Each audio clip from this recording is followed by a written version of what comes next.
the thousands in attendance and the millions watching around the world. Ladies and gentlemen, let's get ready to rumble! Yeah. What's up? It's our boy Coach Malachi Williams in the building. We back. True Media Today, USA Boxing. We are back. We're the truth over here, man, when it comes to this boxing, man.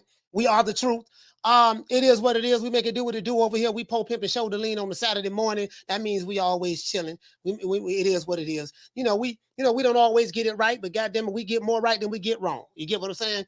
Have a lovely guest coming on today, the lovely Ebonie Taylor. You guys have seen me showing her interviews, not her interviews, but playing her music on here on the show. You guys have seen it, and I'm very, very happy to have her on. She doesn't come from the boxing background. Guys. You know what I mean? Her background is music, so she doesn't come from the boxing background. But we're gonna be good to our guest today. We don't want no meanies. We don't want no mean sapsuckers in the chat talking trash. We don't want nobody getting blocked. Nobody get blocked. You know what I mean? But we're gonna have the lovely Ebonie Taylor on, and we're gonna get into this show as it relates to Boots Ennis. Good fight. Let's give Boots Ennis, Karen, Rashida Ellis, Speedy Rashidi, everybody who fought on that fight card, Lamar Peterson, Tank Davis, what my main man, Hector Garcia. Let's give that whole fight card a round of applause.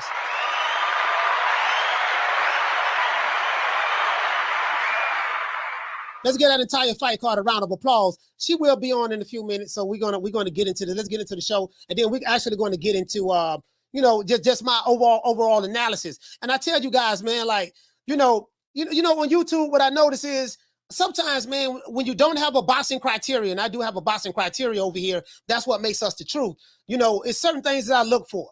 And I tell you guys time and time again, when you tell me that your fighter is King Kong, or you tell me your fighter he's the next Roy Jones Jr., he's better than Errol Spence and Terence Crawford, he's the next Sugar Ray Robinson and stuff like that, that is what I expect to see. Because when you make the expectation so high, and you make the expectation so high, and I tell you guys again, who you fight matters. And you throw this out there. When I listen to fighters and I listen to their fathers speak, and they say all these different things, and I'm like, you know what I mean? I don't know about all that baby boy. Really don't know about all that. So I judge them through the prism of which you guys paint the picture. And when I don't see what you painted the picture, when I don't see what you painted the picture as, I'm like, look here, man, I just don't see that. You get what I'm saying? But let's get into the show. Now, hold on, let's get into the show right quick. Now, this shout out to my brother Blood Boxing as well. Shout out to my brother Blood Boxing. Now, this word exposed has been thrown around a lot in boxing. Everyone gets exposed. The word exposed basically means when a fighter fights someone and that other fighter, when a fighter fights someone, whether he's fighting another elite fighter or he's fighting a fighter that's supposed to be underneath him from a skill set standpoint, when that fighter overperforms, or when that fighter exposes certain things about the other fighter that you did not notice, that you did not notice. I'm gonna give you a perfect example. Okay, I've been hearing that Boots Ennis is the second coming of Roy Jones Jr.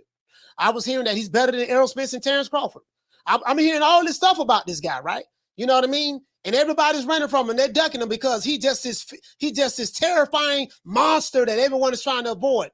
So when he fights another fighter that's looked upon as a C-class fighter that no one has ever heard of before, and you guys like to throw a Eurobomb around a lot. Basically, a Eurobomb is something that you guys like to throw around, that a European fighter that's a white fighter that's not from America that no one has never heard of.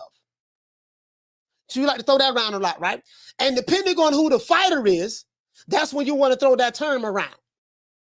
So I don't know if you guys want to say that, hey, Boots Ennis fought a Eurobomb in Karen. Did he beat the guy 12 rounds? He did. He won all 12 rounds. But did it live up to my expectations? Not from what I heard. Not from what I heard from his father. Not from what I heard from his subscribers. I mean, it's his followers. I'm not from what I heard. Not from what I seen. You know what I mean? And I watched that fight. We did a fight party. Now, did Jaron Ennis, Boots Ennis get exposed? Did he get exposed by Karen? And we have our lovely guest, special guest today, Miss Ebonie Taylor. She will be on in a few minutes. Now, Jaron Ennis won a 12-round unanimous decision victory over Karen. I don't know how to pronounce his last name. Karen Chukhadzhian. We're just going to say Karen Chukhadzhian, right? Jaron Boots Ennis did good. But the hype he's been receiving from social media outlets, many expected a knockout from a C-class fighter such as Karen. I expected a knockout based on what I heard. I heard shit. He was so goddamn good. He just stepped into the ring and motherfucker just fall out and faint. You get what I'm saying? So what I like to do, I like to throw you guys' words back at you. You said exposed. So I want to throw that back at you. You like to use Eurobomb a lot. I want to throw that back at you. Because I want to know what classifies a Eurobomb. What is your criteria? I hear Eurobomb thrown around a lot. Eurobomb is, from what I'm seeing, from what a lot of these guys say, is a white fighter that's from Europe that you never heard of. So just because you never heard of them, you automatically say he's a Eurobomb. Okay, that's fine. That's fine, no problem. So, but guess what? I reserve the right to throw those words right back at you. And guess what? That's what I'm finna give you. I'm finna give you a strong dose of your own medicine today, right? Now, Jaron Boots Ennis did good. You know what I mean? And he's been receiving a lot of hype. I want to talk about the hype. He's been receiving a lot of hype from social media outlets, and many expected a knockout from a C-class fighter such as Karen. They say he was a C-class fighter. I don't know. I never heard of the guy. I don't know if he's a C-class or B-class. He didn't look like a C-class fighter to me. You know what I mean? But I want to throw your words back at him because let's replace Jaron Boots Ennis with Terence Crawford. And you replace that name with Terence Crawford, he fought to Karen. Oh, I can imagine what you guys will be saying right now today. Or let's replace him with Errol Spence. I can imagine what you'll be saying today. Or let's replace him with Devin Haney. I can imagine what you'll be saying today. Let's replace him with the fighter that you don't like, But when it's a fighter you like, oh man, well, the dude was running. He was doing this, and and that's what it was. And he wanted to display his boxing skills. No. You don't get a chance to argue both sides of the coin. I'm here to give you a strong dose of your own medicine today. That's what I'm here to do. Okay? Now, Bozy Ennis, which is Boots' father, Bozy Ennis has told everyone who would listen that his son would beat Terence Crawford. Crawford, their time is up. We finna run Crawford and Spence out of the welterweight division. We gonna do this and we gonna do that. This is what Bozy Ennis has been saying on social media. Bozy Ennis even went as far as to question Terence Crawford's resume, while ignoring the fact that his son Jaron Ennis hasn't fought anyone since he's been a pro. True. How the hell you gonna talk about somebody else's resume, a 3-division world champion, former undisputed world champion, going to the Hall of Fame, but you're gonna ignore the fact that your son fought 30 tomato cans. True. I'm not playing with these dudes today. Not me. I'm not playing with them today. Gotta call it the way I see it. Right? Now, see, the thing is, when you point one finger, you got 3 fingers coming back at you. It's okay for you to cap. You can cap, but listen, let's keep everything in its proper perspective. You can look like Sugar Ray Robinson. You can look like Sugar Ray Robinson, Muhammad Ali,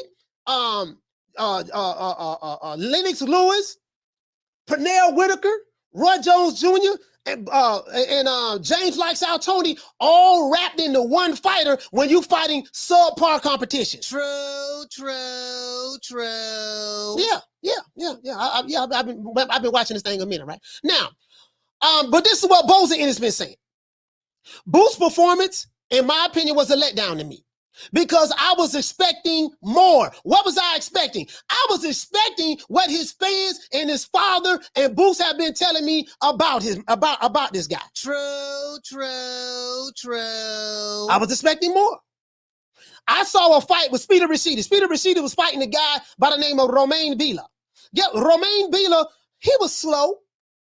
But guess what Romain Villa did? He fought Speedy Rashidi. Speedy Rashidi was on the back foot. Some would say he was running the whole night in the fight. Very similar to what they saw Karen do. He was on the back foot, boxing on the back foot, very similar to Karen, right? And Speedy Rashidi was doing good. Look, but Speedy Rashidi was putting on the boxing clinic the first 6 rounds. And then he faded. But guess what happened? Villa was able to cut the ring off. He cut the ring off, forced the action, and in the championship rounds, he was able to not only step the gas up on him, but he figured out how to cut that ring off, and he dropped Speedy Rashidi twice in the 12th round. I was expecting at least to see that. Damn, I couldn't even see Boots cut the ring off. How you comparing him to Roy Jones Jr., but he can't cut the ring off? How you comparing him to saying he better than Terence Crawford, but he can't cut the ring off? How he better than Errol Spence, but he can't cut the ring off? I'm just saying. You know what I mean? I ain't smartest guy in the world. I'm just saying. I'm throwing it out there. I just want to know. Now, it was a letdown to me because I was expecting more. I was expecting Boots to effectively cut this ring off. Boots was telegraphing his power shots. Boots' timing was off. Boots was getting hit clean in exchanges from a fighter who some of you guys would like to say a Eurobomb, right? That's the word y'all like to use. Well, Boots fought a Eurobomb then, according to your style. I'm not saying this because I would never disrespect a European fighter by calling you guys a Eurobomb. So please forgive me. I would never do that. But I like to throw around what a lot of these subscribers and content creators like to say on the chitlin circuit, right? Now, Boots never hurt Karen throughout the fight. He never hurt him. You know what I mean? Boots couldn't even knock Karen down. He couldn't even knock him down. He never hurt him, couldn't knock him down, couldn't cut the ring off on him. Boots' timing and accuracy was off all night throughout the fight. If you are an elite, this is what I want to say. If you are as elite as your dad and fans say that you are, you don't go 12 rounds with Karens. That's just my opinion, right? Based on what I saw this past weekend from the so-called second coming of Roy Jones Jr. / Sugar Ray Leonard / Pernell Whitaker, guess what? Based on what I saw, guess what? Jaron Boots Ennis has a lot to work on before he can start talking about he'll beat Terence Crawford. And he'll beat Errol Spence. The two elite welterweights in the division, right? As a matter of fact, I believe that if he run up on Errol Spence, he'll lose that fight as well. Question I have for you guys is this. What do you guys think about Boots' performance against Cameron this past weekend? Did he win the fight? Yes. Did he win all 12 rounds? Of course he did. He won all 12 rounds, so let's give him a round of applause for winning all 12 rounds. I just clapped like that there. But do you guys believe that he should have knocked this guy out? Because I was expecting a knockout based on what I heard from his father. His father said he was Godzilla, and everybody was shaking like booty meat. And Terence Crawford was thinking about moving out of America because he was terrified of doggone his son. And his fans were saying the same thing. Errol Spence, Errol Spence don't want to fight him. This and that. That's what I was hearing. I didn't see that. Now, what do you guys think about Boots' performance this past weekend? Do you believe that he should have knocked this guy out? Do you believe that Jaron Boots Ennis is ready for Terence Crawford and Errol Spence? Tell me what you guys think. Shout out to JRG. Hey, okay. Dropping that $2. Bam, super chat on your boy. JRG said I guess you're trying to say his fans were saying also he would beat Canelo. That's what I was hearing. Right? You know what I mean? But that's neither here nor there. I want y'all to hold up, swole up. I predicted a knockout. And he did look good. He looked good in the fight. But guess what? He's not what you guys hyped him up to be to me. That's all I'm saying. Stop telling me this dude, he'll run through Crawford. Stop telling me Terence Crawford is shaking like booty meat up this guy. Stop telling me that Crawford is leaving the country because he's terrified. Stop telling me this guy's the second coming of Roy Jones Jr. I don't want to hear none of that no more. His resume showed me that he ain't fought nobody. He looks good. He's a switch hitter. Oh my gosh, he can switch. He goes from left to right, orthodox, the southpaw to orthodox. He was switching too goddamn much in the fight as well. And I want to tell you, young Jitterbug, something. My guest is here, but I want to tell you, young Jitterbug, something. Some of you guys, Terence Crawford has popularized the switch hitting. So the reason why they like to compare Boots to Terence Crawford because of the switch hitting. The problem I see with a lot of you young fighters is y'all switch too much. When Crawford fights, he comes out in the orthodox stance. When he turns to southpaw, he pretty much don't figure you out, and he does that to neutralize whatever your strengths are. You don't see him switching from orthodox to southpaw, from southpaw back to orthodox, from orthodox back to southpaw. When you see, Boots did that a lot that night. Dude, make your mind up. Have you figured this guy out yet? Why are you switching from southpaw to orthodox back and forth all night long? Crawford don't do that. If you're trying to be the second coming of Roy Jones Jr. or Terence Crawford. So you young guys, it look cute, it look pretty, but when you switch, understand you're switching for a reason. That's all I gotta say. Shout out to the back foot. Hey, okay. Dropping that quarter of a bam dub on your boy. Hey Leroy. Super chat received. Playtime's over, boy. He said, "Yo, coach, your commentary on Ellis versus Vila fight was the funniest." Oh yeah, for sure, man. Hey, I appreciate that, fam. Hey, look here, man. Let me go ahead and say this here, man. We have the beautiful, the lovely, multi-talented, the lovely R&B upcoming sensation, Ebonie Taylor on the show. Let's give our sister a round of applause.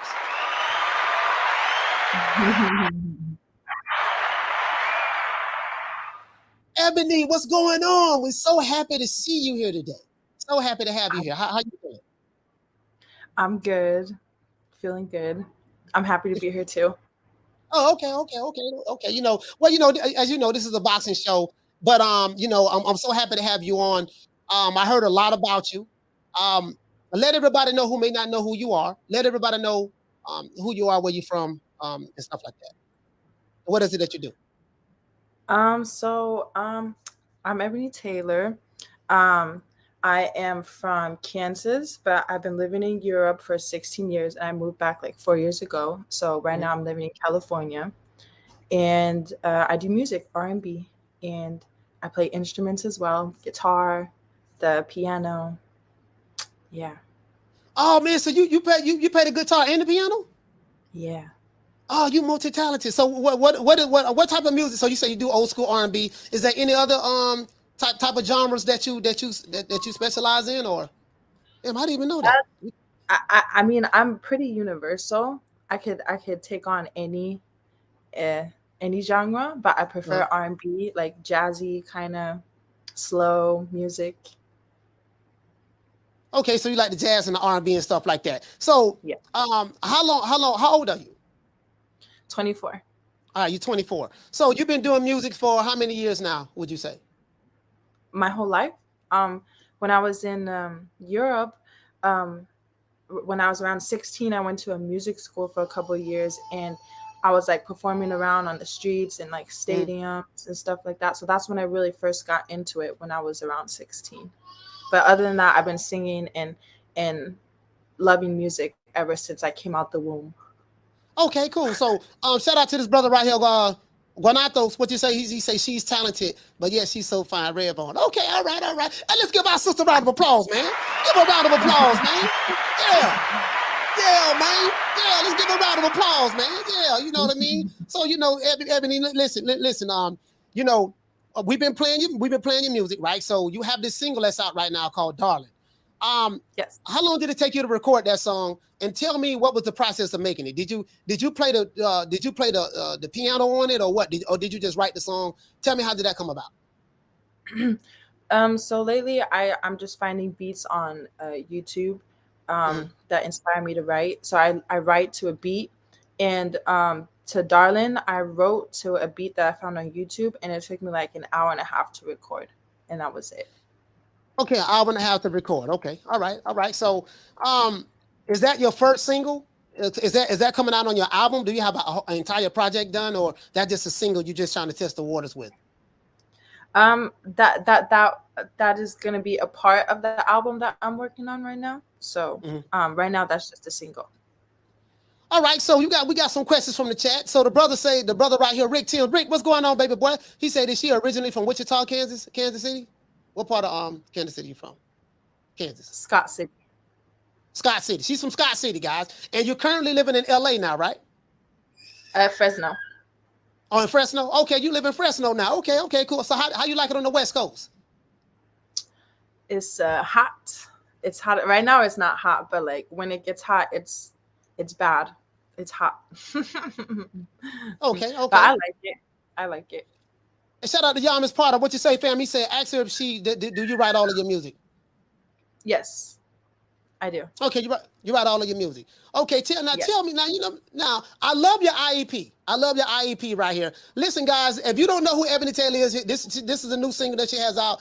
Where is this single currently at right now? Darling, where's this currently playing at right now? This promo I'm going to play. All platforms. All platforms. So Spotify, Apple um, Music. Apple All that. Music, SoundCloud, all that stuff there. Okay. Yes. You guys check this out. This a new single right now.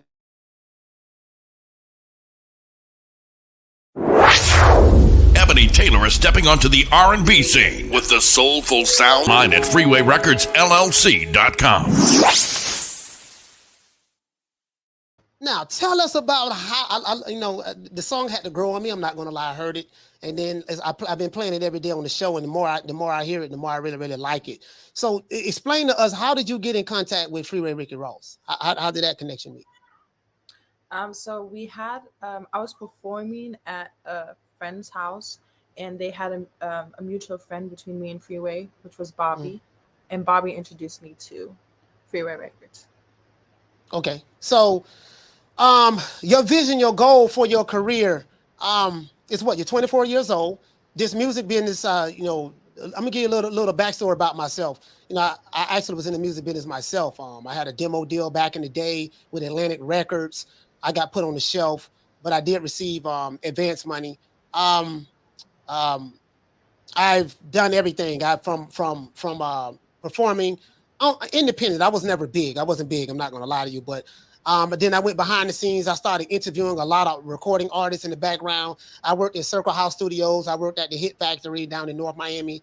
The Circle House is in North Miami, and the Hit Factory, they have a studio down in North Miami as well. So I've done engineering and stuff like that. Then I started, interviewing a lot of recording artists. This is like 2009, 2010, 11, 12, and then even in the early 2000s, like 2000, 2001, 2002, 98, 99 as well. So, and that's why I developed my interviewing skills, because I'm a people person. I like to talk. I'm an extrovert, as you can see. So, what type of vision do you have for your career? Like, what is it that you're looking to accomplish in this game? This is a very, very brutal sport, in business, so to speak. So, what's your vision?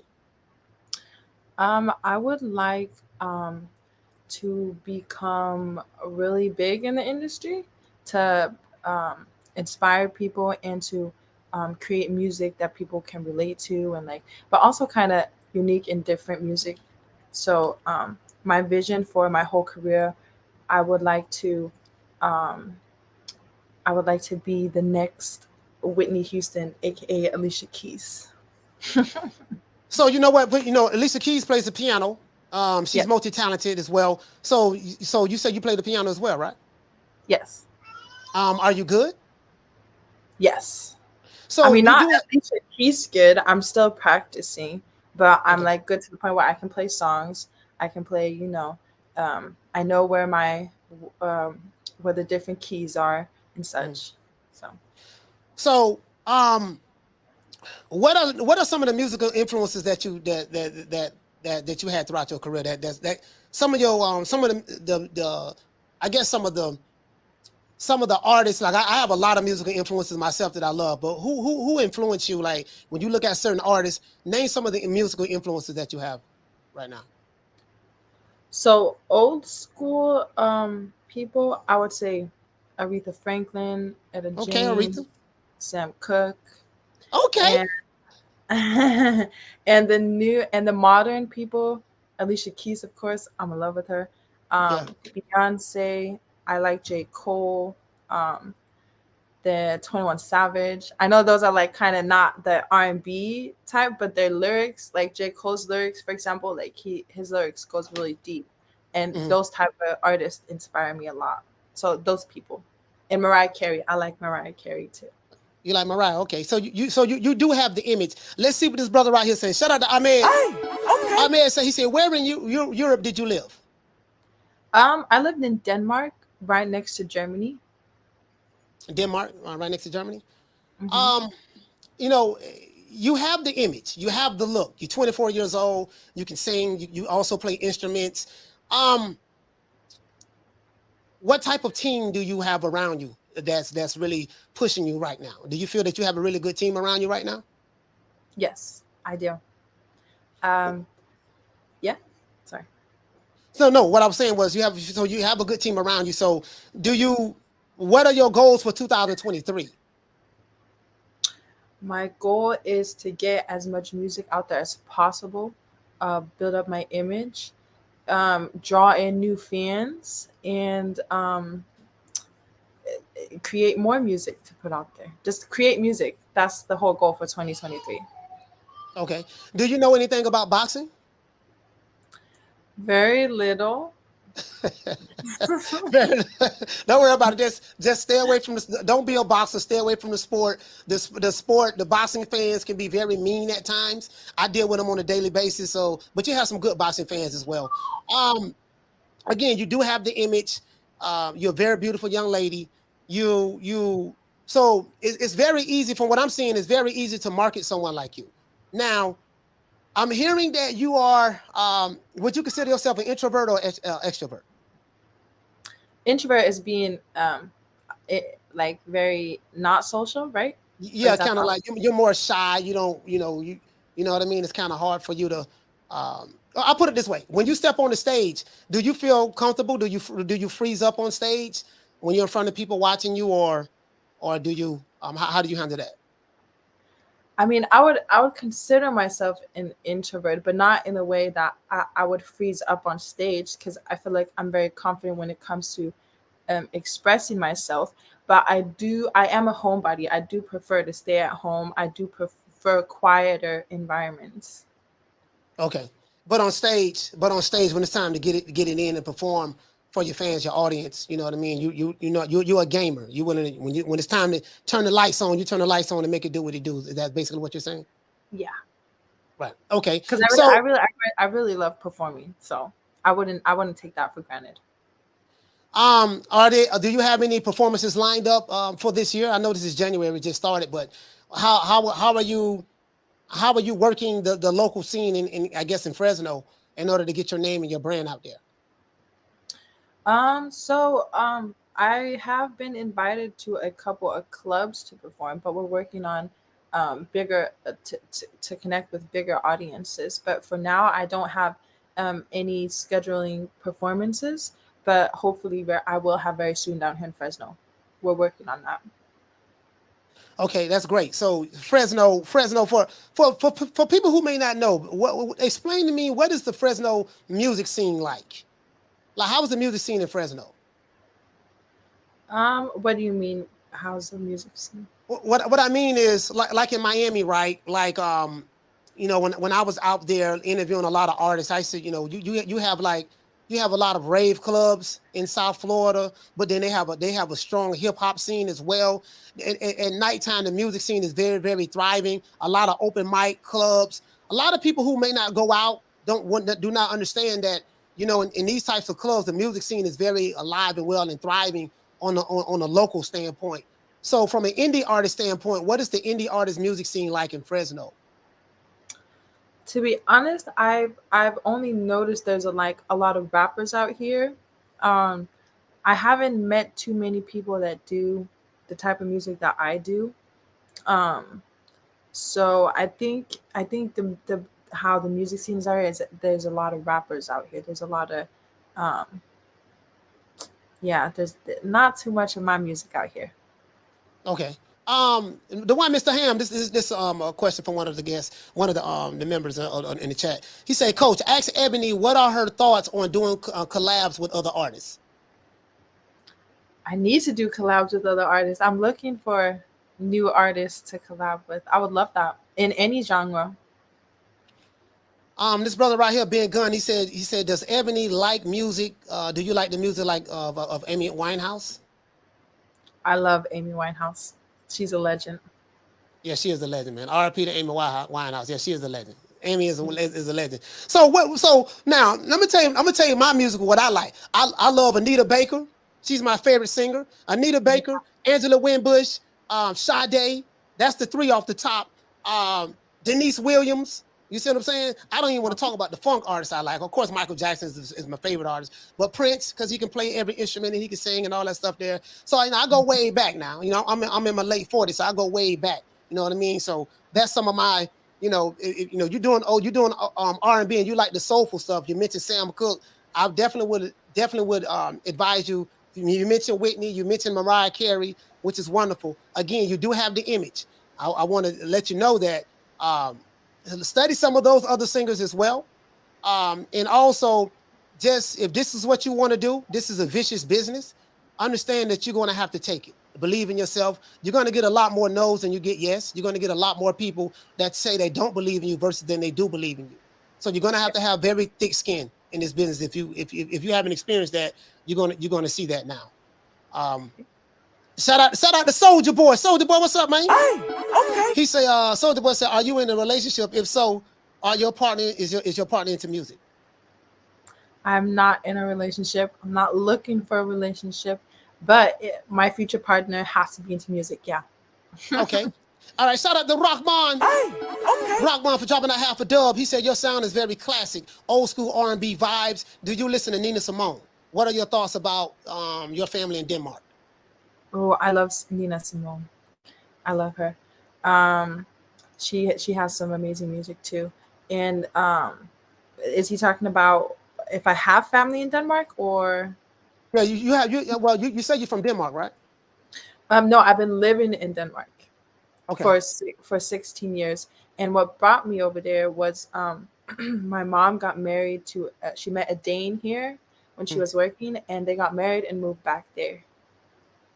Okay. So, and then they had kids, so we were kind of just like staying over there for years until we finally wanted to move back. So how many siblings do you have? 4. Yeah, 4 siblings. Brothers. Okay, so you have 4 brothers? Yeah, only girl. Okay. All right. So your brothers don't have no problems pulling up. If somebody get out of line, they will. Are you the oldest? No, I'm the second oldest. Okay, she the second oldest, right? Okay, so yeah, so the pull-up game is in full effect. Any of you South suckers, get out of line. We pulling up. She family now. She's a part of the True Media Today USA family. She got brothers, and she have extended family as well. We will pull up in a heartbeat, and everybody in the chat gonna pull up too. We got a lot of good brothers in the chat as well. We're gonna pull up. All right, so you got new music coming out. What producers are you currently working with right now? In the past, I was working with somebody called Stevie Cali. He's the one that made the beat for Darlin'. But I'm in the process of.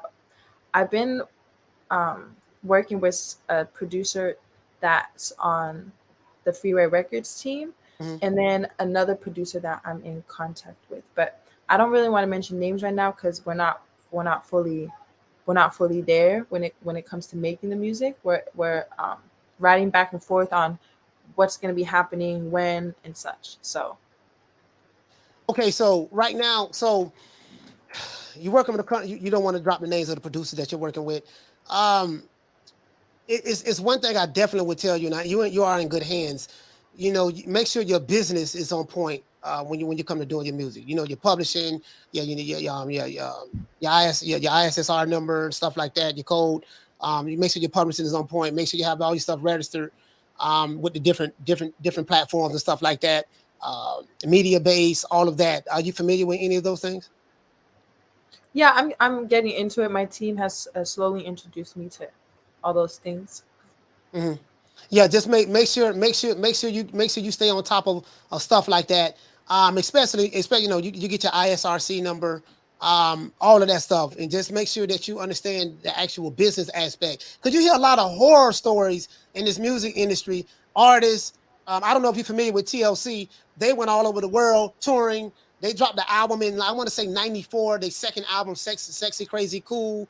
They sold tens of millions of records. And came back home and had to file for bankruptcy because they made money, but it's not what you make, it's what you keep. So they generated so much money for the record companies and everyone else, but they brought home very little, and it was three. So just make sure that you be very on point and very observant when it comes to handling your business, because in this business is very vicious. You have a lot of evil men in this business, and they will take advantage of you if they get the opportunity to. So just be aware of that. Yes. So Ebony, thank you so much for taking the time out. Is there? I know this is your first time coming on the show. I do want to have you back. I just want to see. Let me see. Is there anyone in the chat that have any questions for the lovely Ebonie Taylor? Do you want phone calls? phone calls. What do you mean by phone calls? No, I'm just saying I can drop the phone call. I can drop the number here. They can call the show, and if anyone wants to say anything to you, you know what I mean. Anybody in the chat want to say something to the lovely Ebonie Taylor? Anybody? We don't want no perverts now. We don't want no perverts now. Just anybody want to call in and say something right quick? You know what I mean? No. All right, no. Didn't nobody say no. Cool Bro Curry say do she watch boxing? No, she don't watch boxing, fam. She don't watch boxing, fam. No, she's an R&B artist, fam. She's an R&B artist. She don't watch boxing. She don't watch boxing. You know what I mean? We gonna get the boxing in a minute. But right now we have the lovely Ebonie Taylor on. Let everybody know, Ebony, how can they get in contact with you, your music? You know what I mean? Like if they want to find you on social media, give us all your social media handles. Okay, so on Instagram, my Instagram is Ebonie, EBONIETM, and Facebook is Ebonie Taylor. You can find my music on all platforms. So stay updated for that. And also, I also have a business. So if you guys want to check out my business, we do CBD products, beauty products, also gummies, all that good stuff. Okay. Hold it now. Hold it. Go ahead. Hold on. So you do CBD products? That's your business? Yeah. Oh, okay. So hold on. Yeah. Go ahead. Sorry about that. Me and my family, we make homemade CBD products, butters, tinctures, beauty products, all that good stuff. So on my Instagram page, if you guys click in my bio, you guys will find the website, or not the website, the Instagram page, and you guys can write me whatever you guys want. And we're working on a website, so stay updated for that. But yeah, we do homemade CBD products, and they're life-changing, different than what you get from the stores. The stores. Okay. What is your what is your Instagram again? Is it, you say Ebonie, EBONITIM? I mean TM? EBONIETM. Okay. EOBE EBONIETT what? TE or TM? TM. TM. Okay, that's Instagram. What is your Facebook? Ebonie Taylor. Okay, Ebonie Taylor. That's how to spell it? Ebony and then TAYLOR. Is it what Ebony's with a Y, right? No, Ebony's IE. IE. Okay, Ebonie Taylor IE. Okay, and what is the Twitter again? Twitter is Ebonie Taylor too. Okay, Ebonie Taylor. All right, now tell us about your CBD business. I'm very interested in that as well. How did you get started in that with the CBD business?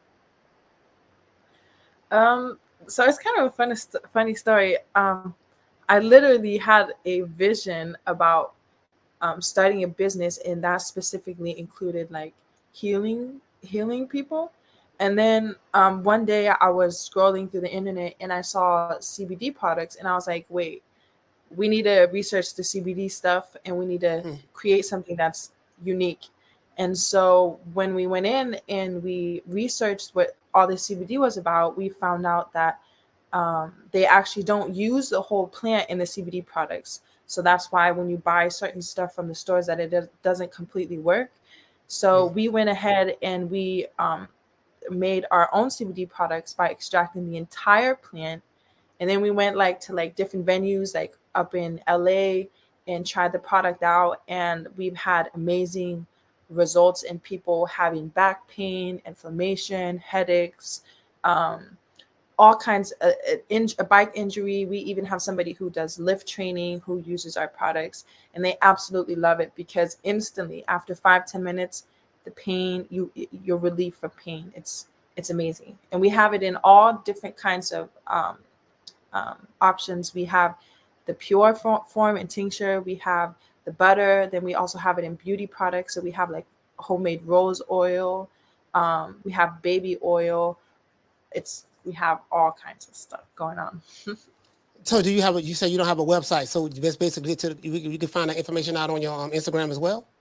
Yes, because we're working on a website. It should be up within a couple of months, the website. All right, cool. All right, Ebony Taylor, thank you so much for coming on the show. I really do appreciate the fact that you took the time out to do this interview.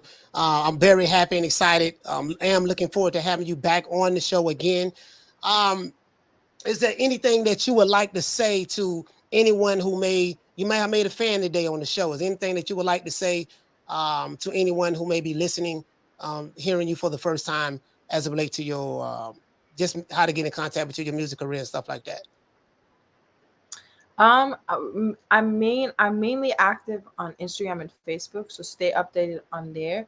I do take advice on collaborations and just more about the music industry. Also, I would love for people who do beats, if they can send beats to me, because I'm looking for just writing to a bunch of beats. And then also stay updated for more amazing music, because I know it seems slow right now, but I'm gonna be out there and you're gonna hear more from me. So be prepared. All right, thank you.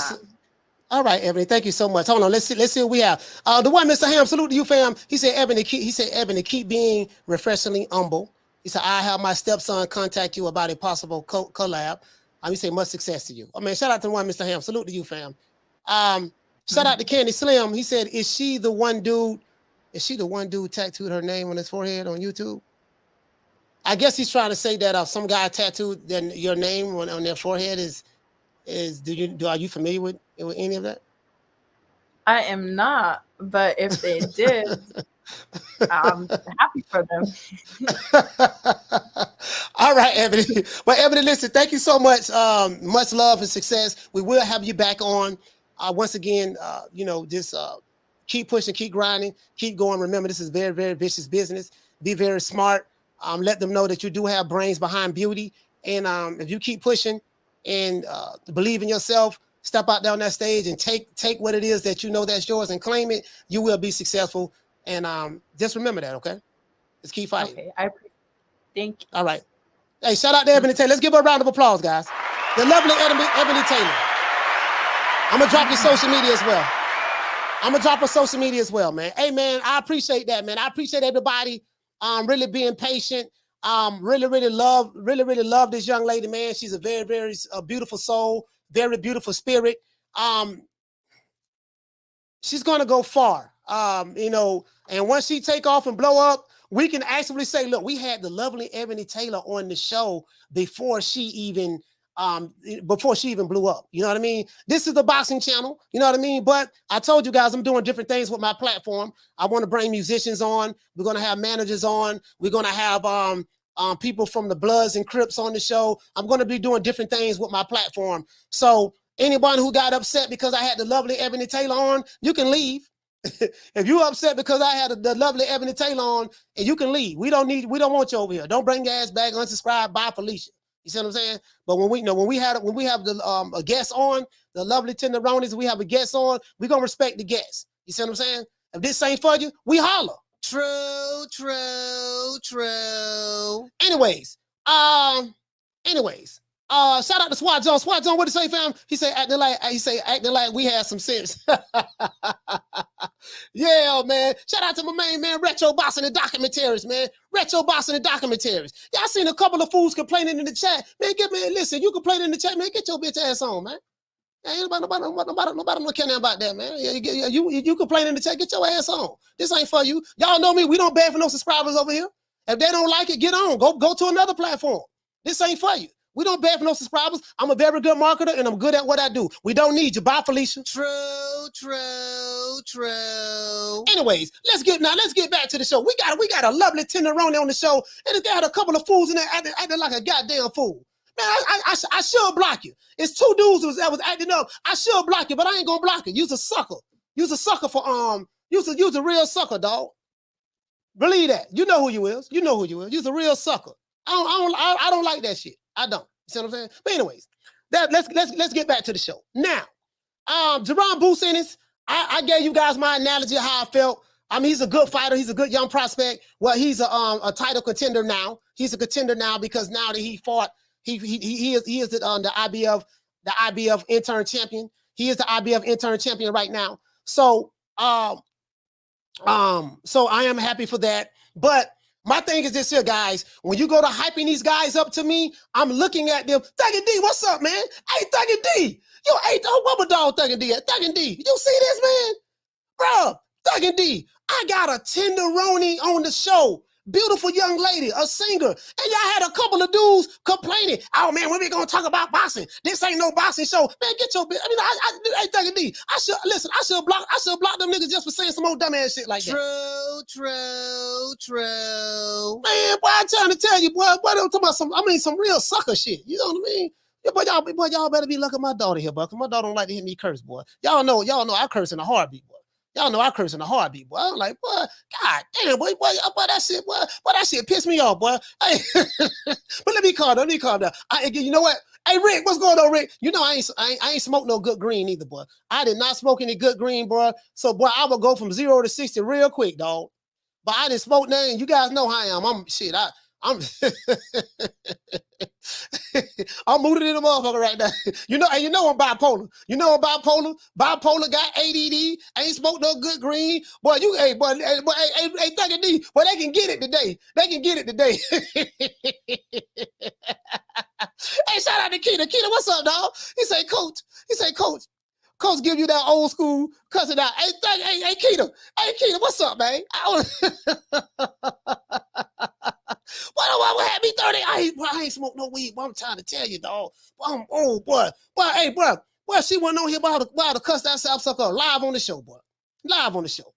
Boy, you better. Anyway, let's get back to boxing. So, anyways, y'all work with me, man. Y'all work with me. Y'all know I'm a work in progress. Everybody know I'm a work in progress, but y'all work with me. Now, I say all that to say this. I like Boots, right? But no one is above reproach. If you're going to tell me that this guy is the next coming of Roy Jones Jr., and that Terence Crawford is literally packing his bags up, moving out of the country because he's terrified of this guy, you're going to have to show me something other than the performance that he did against Karen. If you're telling me that this is going to be the guy that's going to knock Errol Spence out and take all 3 of his belts and stuff like that, you're going to have to show me something other than the performance that I saw with Karen. My criticism of this young brother is this here. His father is one of the main reasons of the criticism, because his father be talking crazy, like, they get interviewed on Fight Hype. Now we know Fight Hype is a pro PBC platform. We know that. What's the main man name? What the dude name? The dude that be getting on his knees, giving awesome jawsome for interviews. Ellie suckback. I mean, with a suckback or setback. What is it? Suckback or setback? One of the two. Y'all know what I'm talking about. When he gets around a lot of these PBC fighters, he hypes them up to the highest festivity. Yeah, this guy's the next one, and he's this and he's that, and it's something about that dark meat he likes. It's something about that dark meat he likes. Like, bro, so I'm like, and you guys know, Thuggy D was one, not Thuggy D, but Roy Jones Jr., I got Roy on the roll. I'm talking about Roy in his prime, not Roy who, when he wasn't in his prime anymore, started getting knocked out. Not that guy. But I'm saying the Roy in his prime, when you go to comparing dudes to Roy Jones, now I'm like, I got the microscope. I'm like, wait a minute, hold on now. Y'all say he Roy Jones? Shout out to Mr. Warren. Oh, y'all say he Roy Jones, huh? Y'all say Terence Crawford and Errol Spence is shaking like booty meat of this guy? And this dude, he knocking dudes out. He beating dudes and sparring and he knocking dudes out in the ring. I'm like, yeah, but who you fight matters. Who you fight matters. I say this all the time over here. Who you fight matters. I say this all the time, right? So, listen, you can show me a guy who's 50-0 with 85 knockouts. You can show me a guy who's 30-0 with 70 knockouts. My question I'm gonna ask you guys is this: who is he fought? True. Who is he knocked out? That's my question I'm gonna have. Who is he knocked out? Is he talented? Yes. Does he have the experience? No. Now, some would say, man, Karen was on the back foot. He was moving around the ring a lot. Yeah, he was moving around the ring a lot. Guess who else was moving around the ring a lot? Speedy Rashidi. Speedy Rashidi was moving around the ring a lot. Guess what happened to him? That fighter that he fought, Romain Bila, he was able to cut the ring off and drop Speedy Rashidi. As a matter of fact, if he would have had a little bit more time in the 12th round, he probably would have stopped Speedy Rashidi. True. So if Romaine Beeler can fight a fighter not like a Speedy Rashidi, who's supposed to be all that in a pot of chitlins. Speedy Rashidi, he's supposed to be all that in a pot of chitlins, and he's fighting the guy who he's heavily favored against, right? You know what I mean? If he was able to cut the ring off, and surely Speedy Rashidi, I would assume, is nowhere near the caliber of fighter that Boots Ennis is. If he's not nowhere near the caliber of Boots Ennis is, and he have the ring IQ, and he's as good as Roy Jones, and he got Errol Spence and Terence Crawford shaking like booty meat in the welterweight division. Surely, the way you hyped him up, surely he got the IQ of all of these fighters together. He should have been able to figure it out. He should have been able to look. You following this guy the whole round. Do you know how to cut a ring off? Do you know how to cut the ring off? And he was getting hit with some combinations too against Karen Chukhadzhian. Right? I'm just calling him Chuka. I think that's how to pronounce the last name. Chuka. Right? Now, did he win every round? Of course he did. Of course he did. Boots won every round. He won the first round to the 12th round and everything in between. That's not the point. He did his job. He won every round. But my thing is the way y'all. Now, when I say y'all, I'm not talking about the people in the chat. But the way Bozy Ennis was the way he was hyping his son up. Bro, literally, this dude was talking like criticizing Crawford's resume. Oh, Crawford ain't fought nobody. He ain't did this. He ain't did that. And Ellis setback co-signing it. Fight hype co-signing it. And I'm like, dude, literally, bro, you fight 30 tomato cans. But this ball been taking the easy matches. Fight another ball. How the hell you gonna criticize a 3-division world champion, former undisputed world champion, future Hall of Famer? He's on a 11-12 knockout streak. Knocked out, stopped Olympians. Stop undefeated champions, went overseas, got his first championship for fighting Ricky Burr. How you going, and a guy who came out of nowhere, Crawford was nobody. He didn't have the hype, none of that. Just a skinny, dark-skinned dude with dreads from Omaha, Nebraska. Overachiever. So how you gonna knock him, tear him down, while trying to make it seem like goddamn on Boots, this dude ain't fought nobody. None. How you gonna say he better than Errol Spence? He better than Terence Crawford? How the hell Boots better than Errol Spence and Terence Crawford when he ain't fought the competition Errol Spence and Terence Crawford fought? True. That's all I'm saying. He's a good young jitterbug. He can fight. He talented. He athletic. But dog, I'm talking about the hyperbole. It's the hyperbole for me, dog. It's the hyperbole for me. So hold up, swole up. Let's pump the brakes. First of all, he got to learn how to cut a ring off. Second of all, he got to stop switching so goddamn much. I'm orthodox. I'm southpaw. I'm orthodox. I'm southpaw. You keep switching, confusing your goddamn self. Well, none of it working with Karen. And guess what? Did he hit Karen quite a few times with some good shots? You were hitting Karen with some really, really good shots. Guess what? Karen ate it. And then let's talk about the accuracy or the lack thereof. The brother was missing a whole lot of shots too. Swinging wild punches, doing 360 turns in the ring, loading up on right hands, loading up on lead right hooks. Loading up on lead right hooks and left hooks. Karen saw that coming and got out the way. Like the ring IQ. And let me tell you something. When you run up on Errol Spence or Terence Crawford, let me tell you something about Errol Spence and Terence Crawford. Those two guys, they are deadly accurate. And their timing is damn near second to none in the sport of boxing. When you get on the championship level, those elite fighters, they specialize in timing. You can have the most athletic fighter in the world. Guess what? If you fight a dude that's not as athletic as you, but he can time you every time you get ready to throw your shot, bro. Guess what, bro? You got another thing coming, right? He gonna show you a boxing clinic. Timing beats speed every day of the week and twice on Sundays. True. Yeah. Shout out to Boxing Nerd. Hey, okay. Dropping that quarter of a bam dub on your boy. Hey, Leroy. Super chat received. Playtime's over, boy. He said, "Hey, coach." He said, "Coach, what did you do when you was with Atlanta Records?" I know I was a rapper, though. I was a rapper and producer. Like a lot of these young dudes. Let me tell y'all something too. A lot of these young dudes. Shout out to Rider of the Storm. He said, "Is Boots the Mungia of the welterweight division?" I don't know yet. I don't know yet, fam. But I want to say something else. I see a lot of these young, what I see a lot of these young dudes do, right? A lot of these young fighters, the ones who like to switch, you know, because Crawford is the one that made that popular right now in today's time. But I'm talking about can effectively fight in it. Like you have fighters who can switch, but they don't look good switching. And then they'll immediately go back to the orthodox stance. They don't look good switching. It doesn't look natural. They don't have power in both hands and the foot placement and stuff like that. Like some dudes, they'll switch, but they'll be flicking the jab out there, just flicking it and flicking it. They don't know how to sit on that shot and really roll with it and really make it look like that they are southpaw. You see what I'm saying?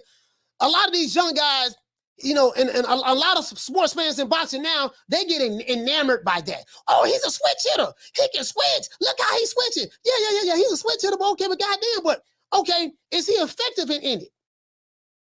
Like when certain fighters switch to southpaw, okay, we're doing that to nullify your jab. Perfect example. Crawford was fighting Kell Brook. Kell Brook was touching him up with the jab when he was in the orthodox stance. Guess what he did? He said, okay, let me switch to southpaw. When he switched to southpaw, guess what he was able to do? Take away the weapon that Kell Brook was using that was touching him up. So when he switched for a purpose. And then he gauges the distance and range. And then he understands he fences very well with the jab. And then right when Kell Brook tried to come in, bam, he hit him with a 6-inch jab, like a half hook jab, like the timing. And listen, he hit him so fast, Kell Brook ran right into it. That's timing, young man. When your ass run up on Errol Spence and Terence Crawford, they are really, really good at timing. They're really, really good at timing, dog. Once they figure you out, it's a wrap. True. That's all I'm saying. Now, I'm not saying that he won't beat him, but what I'm saying, in my opinion, he won't beat him. In my opinion, he won't beat neither one of them right now. That's just my opinion. But I'm not saying that he can't beat him, because anything can happen in the sport of boxing. But I just want to say, hold up, swole up, pump your brakes. Don't tell me this dude is the next. Don't tell me this dude is the next Godzilla. Don't tell me that he's Roy Jones Jr. He's more athletic than Roy Jones. Because when you tell me something like that this young man from Philly is better than Roy Jones, he the next Roy Jones, guess what? I'm looking at him through the microscope of the picture that you just painted for me. True. And from what I saw Saturday, I didn't see better than Roy Jones. Listen, I don't see nothing that got Errol Spence in Texas right now. Hello? Yeah, Al. Hold on, Al. Check this out, Al. Listen, man, it's a new young kid. Cap. I'm down Texas. Al, this is new young kid from Philly named Boots. And, everybody, Ellie sat back, fight hype. Everybody saying he the next second coming. They say Terence Crawford already done left the country, Al. He left because he's scared. He left, Al. And guess what? He taking the IBF route. And he said he want to fight me. Oh, Al, they say he the next Roy Jones. He the next Sugar Ray Leonard. Right, Al, I got to leave. I'm finna drop all the belts and leave, Al. No, I don't see Spence doing that right now. True. Yeah, I don't see Spence doing that. I don't see Spence on the I'm taking calls. Let's get the lights. So we need 17 more lights. Give me 17 more lights. And we got 400 people in here, man, and less than 200 lights. Let's get the lights up, man. We are taking calls. I don't see Spence doing that. And I damn sure don't see Crawford doing it. So when I hear Bozy Ennis running his fat mouth, I know that's your son, man, but goddamn, when I hear Bozy Ennis and you on Fight Hype, and just because Fight Hype hyping you up and Ellis Setback hyping you up, Ellis Setback hype up anything that's a PBC fighter, as you guys know. Anything PBC, he gonna hype it up. That's all I'm saying. Jesse say, did you hear that Stanionis need appendix surgery? Yeah. I heard that, fam. I heard that. You know what I mean? So that's all I'm saying. So I don't want no switching it up. No, man, Boots just tried to get some rounds in. He just want to show everybody he can go the distance. No. I don't want to hear that. You don't get paid for overtime. True. Shout out to Tyrese. What you say, fam? He say, Salt Ray Leonard, Crocs Ennis, gotta do better. Now listen, he's a good fighter, but I want to keep everything in its proper perspective. Phone lines open, man. 530-494-9636. It is what it is, man. Do anybody think I'm wrong in my assessment? 530-494-9636. Y'all call the show, man. Anybody think I'm wrong, man? Y'all call me and straight me. Because guess what I'm gonna say? I'm gonna go right back to look. What I heard What I heard that Crawford is shaking like booty meat. He left the country terrified of Boots. I heard that Boots is way better than Crawford. I heard that he's way better than Spence. I heard that he was the second coming of Roy Jones Jr. This is what I heard. I didn't see that. True. That's all I'm saying. That's all I'm saying. That's what they were saying. The young man has to understand he got to work on his timing. He got to stop loading up on his shots. He has to understand how to cut the ring off.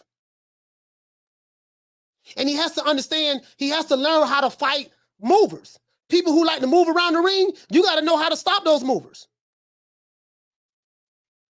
Hold on.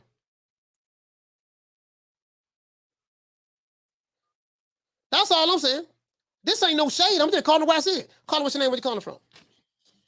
Yo, man, it's Jaron from Brooklyn, man. What's up, coach? Man, Brooklyn in the house, man. Brooklyn in the house. Y'all must talk to me, baby boy. Talk to me, fam. Yo, coach, you fuck with Brooklyn, man. You gotta come out here. Yeah, man. You fuck with you, man. Well, what's good, my brother?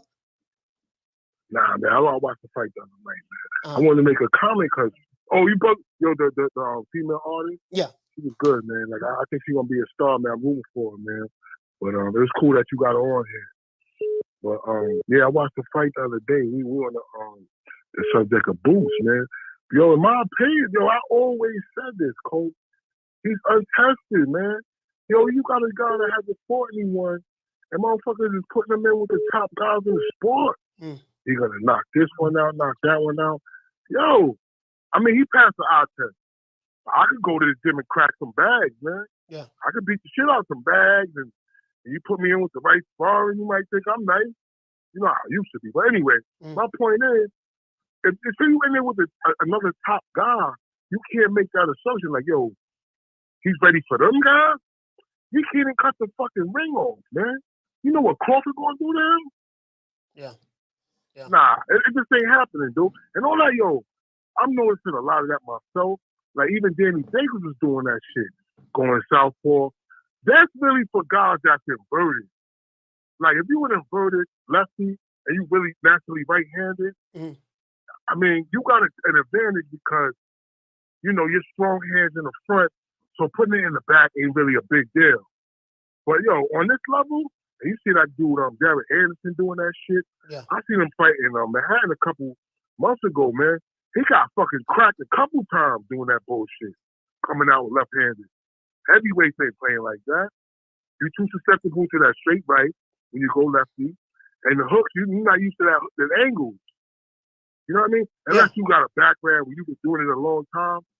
I mean, these guys got to chill with that. It's a good flex if you could do it. But that's real risky, man. You showing off, nigga, you gonna get hurt. It's like the NBA. You trying to do some shit. Nah, see, like in the NBA, you can try to post up when you're a wing guy. Yeah. You can try to do things that you don't naturally do. It's only a 2-point difference, man. You know what I mean? In this game, you get hurt, you get fucking cleaned up with one shot. Like, this ain't the game to be trying new things, man. I could see if you got an injury, you want to hide something. I'm with you, coach. That shit got to cease, man. Because I remember I was at the last. Yeah. I know. I don't have a problem with a fighter if he want to switch. I don't have a problem with that. But the thing is, dude, throughout the fight, when you are consistently switching from orthodox to southpaw, all throughout the fight, that tells me that you are confused. You're trying to confuse the other fighter. Let me get in the orthodox stance. Let me go back to southpaw. I'm like, dude, okay. When I notice when Crawford does it, he come out of the orthodox. When he switches to the southpaw, he pretty much don't figure you out. He don't figure you out. Yep. And he does it to take away your jab. Okay, I'm finna take his jab away. And so now you'll notice when he switches to southpaw, he'll take your person's jab away. He don't gauge the distance. His time is going to be a little bit better, and he fences a lot out of the southpaw stance, and he has guard control as well. You see what I'm saying? So that's why he does it. You don't never see him. Okay, I'm orthodox. Now let's go to southpaw. Now let's go back to orthodox. Okay, let's go to southpaw. Like a lot of these young fighters, they switch too much, and it's like, dude, why are you? They doing it. Yeah. I was gonna say they doing it to flex, man. Like, excuse me, ain't no real strategy I don't see, man. Like, I done seen niggas do that shit and get hit more than I seen them get hit. Yeah. Like just going lefty for what, man? Yeah. Like I don't see the strategy in it, man. I mean, I guess there's times where it makes sense. I don't see it, coach. That's just my opinion, man. All right, But man. I'm with you, man. Like, who? He gonna have a hard time because the book on him gonna be lateral movement. Yeah. And his ass goes southpaw, jump on him. Yeah. That's gonna be the book, man. So you better learn to cut that motherfucking ring off and have some discipline, man. Cause yo, your pops talking all that bullshit ain't really help you, man. Yeah, I mean, he won I every know round. some of these young niggas. He won every round, but no, he won every round. He did good. Listen, I don't want nobody to get it twisted. He did good. I watched it. He did good. He won every round, but from what I saw and the hyperbole that I was hearing that Errol Spence and Terence Crawford is shaking like booty meat from him. I was hearing that this guy is the second Roy Jones Jr.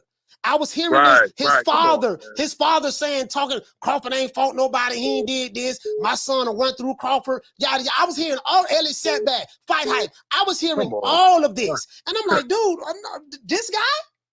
This guy, this who y'all was talking about? This who Errol Smith's supposed to be scared of? Errol Smith's calling Al Heyman right now, telling Al, look, man, I want to duck him. I don't want to fight him. You know, this what y'all been telling me? No, I didn't see that. Hey, Yums, I got other calls calling in, fam. But thank you. Let me say one more quick thing, man. Go ahead. One more quick thing.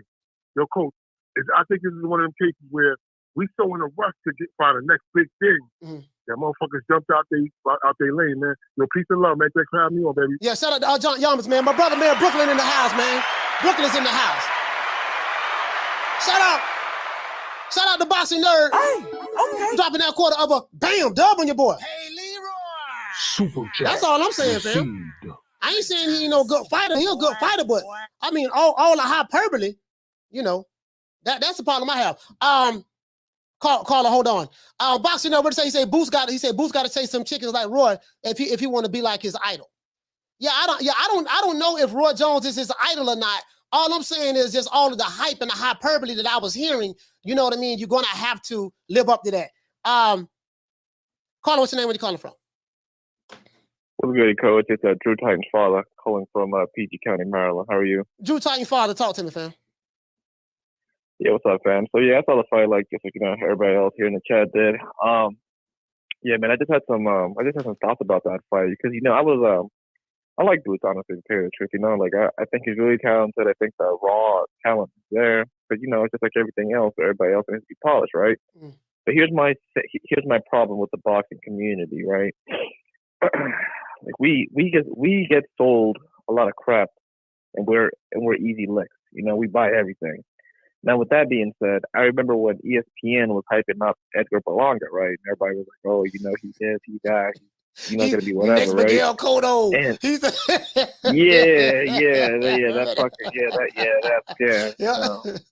I saw the play a mile away, right? But anyway, whatever, right? And when Edgar Berlanga first went the distance, ironically enough, he went the distance with Nicholson, who fought Andrade this weekend, right? Right.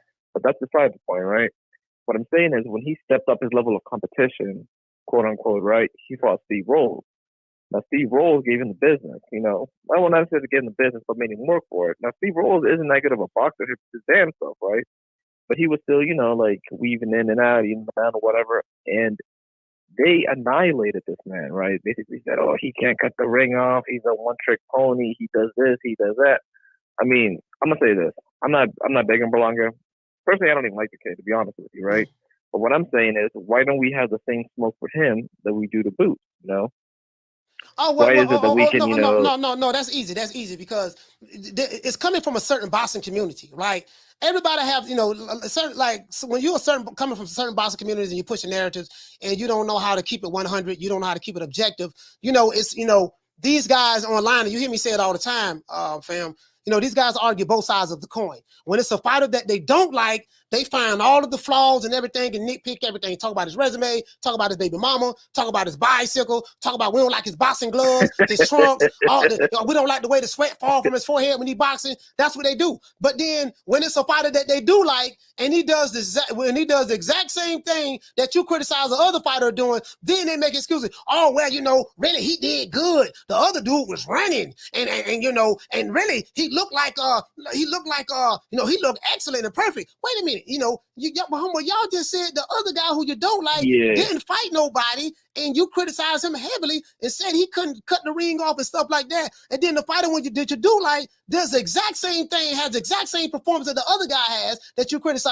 Now you want to switch it up. So what I like to do, I like to point out the double standards and the hypocrisy and throw it right back right. in. And that's another, right, coach. And this is another thing too. Like I heard Bozy Ennis talking, big and bold and greasy, right? I mean, he's supposed to, right? That's his son. I get that, right? He's a trainer. I get that. But here's the thing, right? Here's the thing. I blame Bozy Ennis because aren't you supposed to be his trainer? If you're his trainer, why? If you're his trainer, right? If he's supposed to be this and that, why doesn't he? How doesn't he know how to cut the ring off? I blame that on you. Yeah. Either you didn't teach him properly, you didn't bring in the right sparring partner. Yeah. I don't know, right? That's what I'm saying.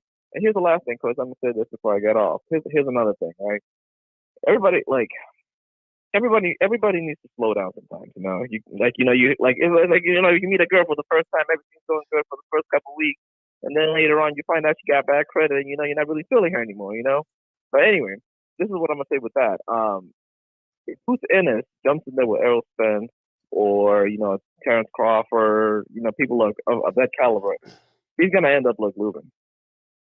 Remember what people said about Lubin? He stepped up in Charlo, and what happened? He got knocked the fuck out. He got clipped. Yeah. They built Lubin up. He got all the way smart. He got clipped. Yeah, you're right about that. And I think what it is too. Shout out to Drew Titan's father, man. Hey, thank you so much, brother, for calling in. Salute to you, brother. No problem. Yes, sir. Hey, let me piggyback on what my brother said. I think another thing too, right? What happens is some of these fighters, they go to believe in the press clippings. They go to believe in what Ellie Setback said. Ellie Setback is a professional nut rider. All he does is ride nuts. You know what I mean? He's a D rider. He's a professional D rider. They start believing that. They start believing some of these videos from Alphabet Boy communities or their associates. They start believing some of this stuff, right? Yeah, man, yeah, you there, bro. Yeah, they because a lot of these guys who do these interviews, they want to stroke your ego so they can continue to get the interview. See, I didn't build my channel up on interviews, right? We got 18,000 subscribers. We'll be at 19,000 probably within another month, probably within a month or so. So I didn't build if you guys know the first 2 years, I didn't do any interviews. I built my platform on the strength of me. So a lot of these guys, in order for them to continue to get the interview, they like to stroke the people's egos. Listen, I don't know how to stroke no ego, and I damn sure don't know how to kiss no ass. I can't do it. I don't give a damn who you is.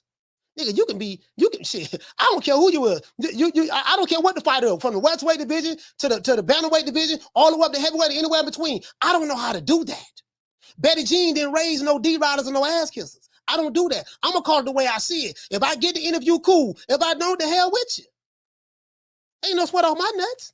Either way, you feel me? Shout out to Ride of the Storm. Hey, okay. For dropping that quarter up a bam dub on your boy. Hey, Leroy. Super chat received. Playtime's over, boy. He said maybe the reason Boots fought so sloppy is due to Boots lack of respect for his opponent in skills or power. You say, but still, it's no excuse for poor execution. Yeah, I don't know what it was. All I know is he ain't what they said it was to me. Caller, what's your name? Where you calling from? What's up, Coach? This is Martin from New York. Martin from New York. Talk to me, fam. Coach, speaking of Boots Ennis, man, I think the kid is talented. He got a lot of upside to him. But the thing is, this last weekend, man, I didn't see all that they were, hyping him up to be. You know what I'm saying? Yeah.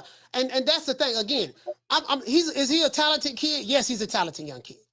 He's great. Is he athletic? Yes, he's very athletic. That is true.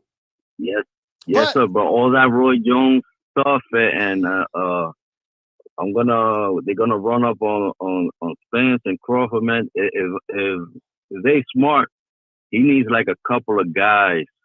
You need like a Egas Velasquez, or maybe a Stanionis, or the guy that fought Stanionis in his last fight. One of them guys, before he can mess around and get in there with Spence or Crawford, because they'll knock him out right now. And again, there's nothing wrong with criticizing the fighter. You want to criticize Crawford? Fine. There's nothing wrong with that. You want to criticize Spence? Fine. Nothing wrong with that. But listen, if you want to criticize a fighter, we have a right to criticize as well. And if the fighter that you're hyping up, if you're a fan of that fighter and you can't take the criticism while dishing out the criticism, then you stop criticizing other fighters. Because when you point one finger, you got three coming back at you. So that's all I'm saying. What I'm saying, all I'm saying, Martin, is this. I'm not hating on the young brother, but all I'm saying is I don't the Roy Jones Jr. comparisons. I don't see that. The Errol Spence is shaking like booty meat of this guy. I don't see that. Terence Crawford is leaving the country from this guy. I don't see none of that. I saw. Go ahead. And the thing that kills me about these guys, man, they get so crazy. Like the guy is moving away, is fighting a defensive-minded fight, but not throwing enough punches. Every time he did throw, he landed something. Yeah. But the thing is, like, you're supposed to cut the ring off. Yeah. You know, you're supposed to cut the ring off, trap the guy, and knock him out. Right now, if he gets in there with that other kid, Virgil Ortiz, he's gonna have problems. Yeah, Virgil Ortiz. Virgil got like 10 less fights than him, and he got a better resume than him. Yeah. You know, a lot of people are gonna get upset with me saying that, but it's the truth. Nah. Oh, and I heard some of these Wakanda saying at one point that he'll beat Canelo. I like, what the? Yeah. You can't listen to that. You can't listen to nothing these Wakanda. I was like, oh my God, these guys are crazy. Yeah, you can't listen to nothing. Wakanda. That's why I listen to your show. That's why I listen to your show. Hey man, hey, shout out to Martin, man. Salute to you, fam. We got other calls calling. Salute to you, fam. One more thing, Coach. And them guys will complain when you have that lovely girl on the show, really talented girl. Stop being suckers, man. Woo! You know, bro. Just enjoy. Go ahead. Enjoy the talent and the beautiful young lady speaking. You know, she was so great, gracious. You know, stop acting like suckers, man. And just wait until the boxing starts, and then you can do what you do. Yeah, for sure, man. Yeah. Hey, shout out to Martin, man. Salute, fam. Salute you, fam.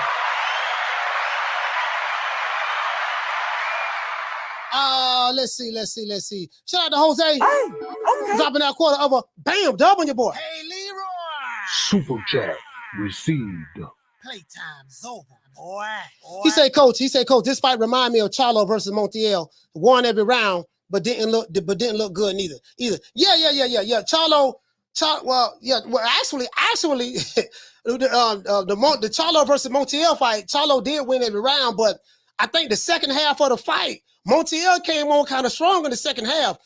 Boots didn't really have anything to fear from Karen. You know, he didn't really have anything to fear from Karen. It's just that, you know, he didn't know how to cut that ring off. He didn't know how to cut the ring off. His punch plate, you know, he didn't know how to cut the ring off. His timing was off.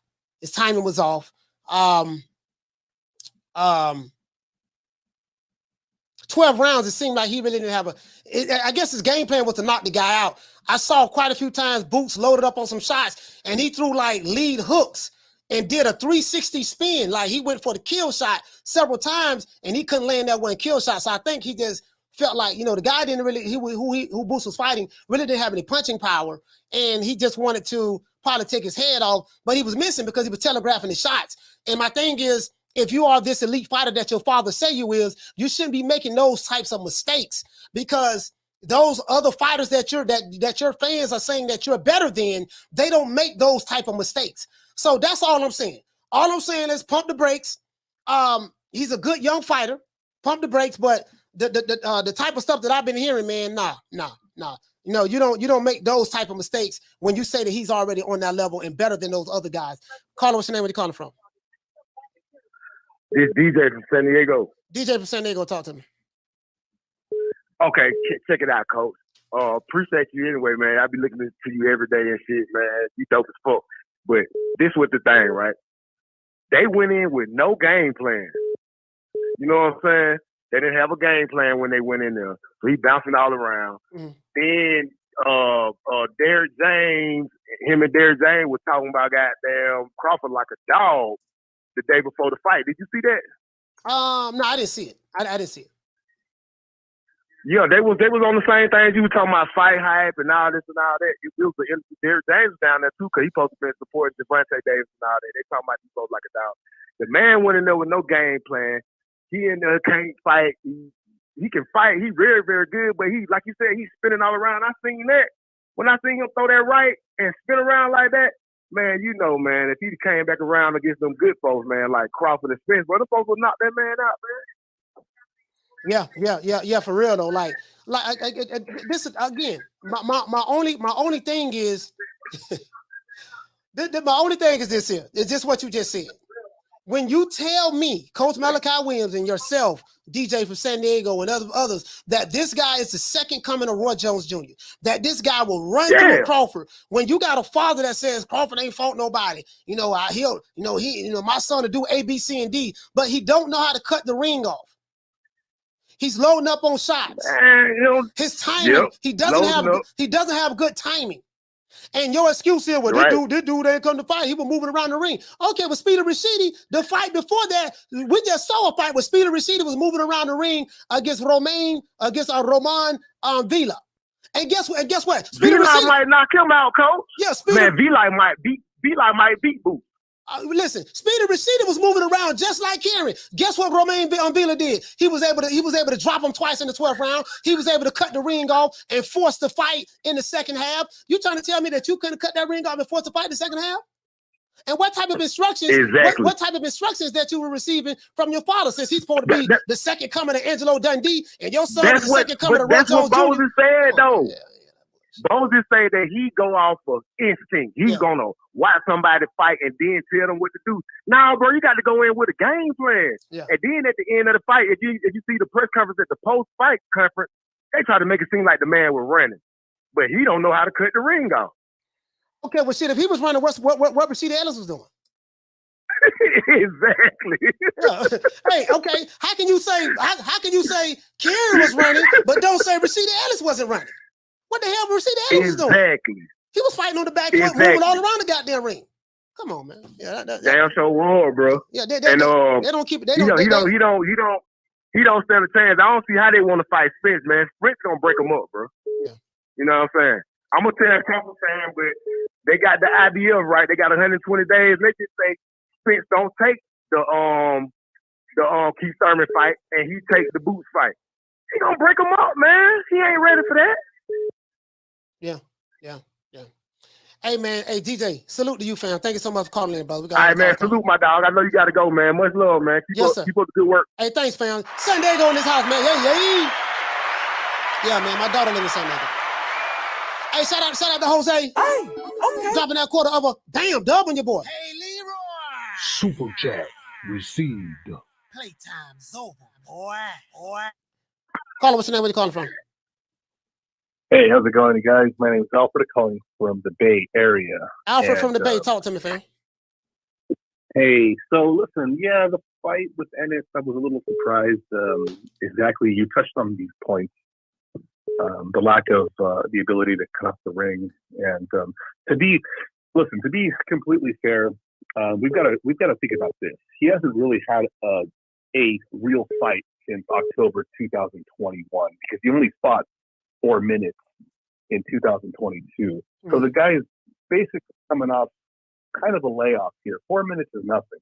So we've got to also consider that. And the other thing, he's really got to step up the level of opposition if he's going to start blurting names out like Terence Crawford or Spence, because the competition he's had is really subpar. And only fighting 4 minutes in 1 year, that's a tragedy. And I don't know if it has much to do with his promoter or the network he's fighting on. What is he, with PBC and Showtime? So I'm not really sure, but the inactivity is going to kill this young man, and he needs to get out there and start fighting some more. Yeah. So, You know what, Alfred? So I think Hold on. You hit the nail right on the head about the inactivity. And there's something that Steve Kim said, and he said that what's going on today is some of these fighters, they hardly fight right now.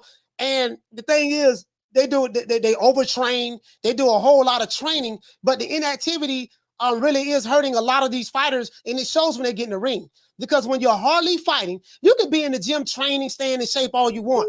But there's nothing like that live action in the ring. So when you're hardly fighting, you have things like your timing is off. You have things like, and then when you do fight, you're fighting such subpar competition and you look like a world beater against C-class fighters. And on the outside looking in, you look like the greatest fighter in the history of boxing. But then when you get in there with someone that's a little bit better than what you'll be fighting, and you can't do to that guy what you did to the other guys before, now it starts to make people look at you in a different light. Like, wait a minute, man, hold on now. You guys said he was the second coming of Roy Jones, and Spence and Crawford is leaving the country because they're afraid of him. I don't see none of that. And I'm hearing his father running his goddamn mouth, like bumping his gun, which he's supposed to. That's his father. He's supposed to. But I don't see, hey, Bozy, I don't see what you see in your son, dog. I just don't.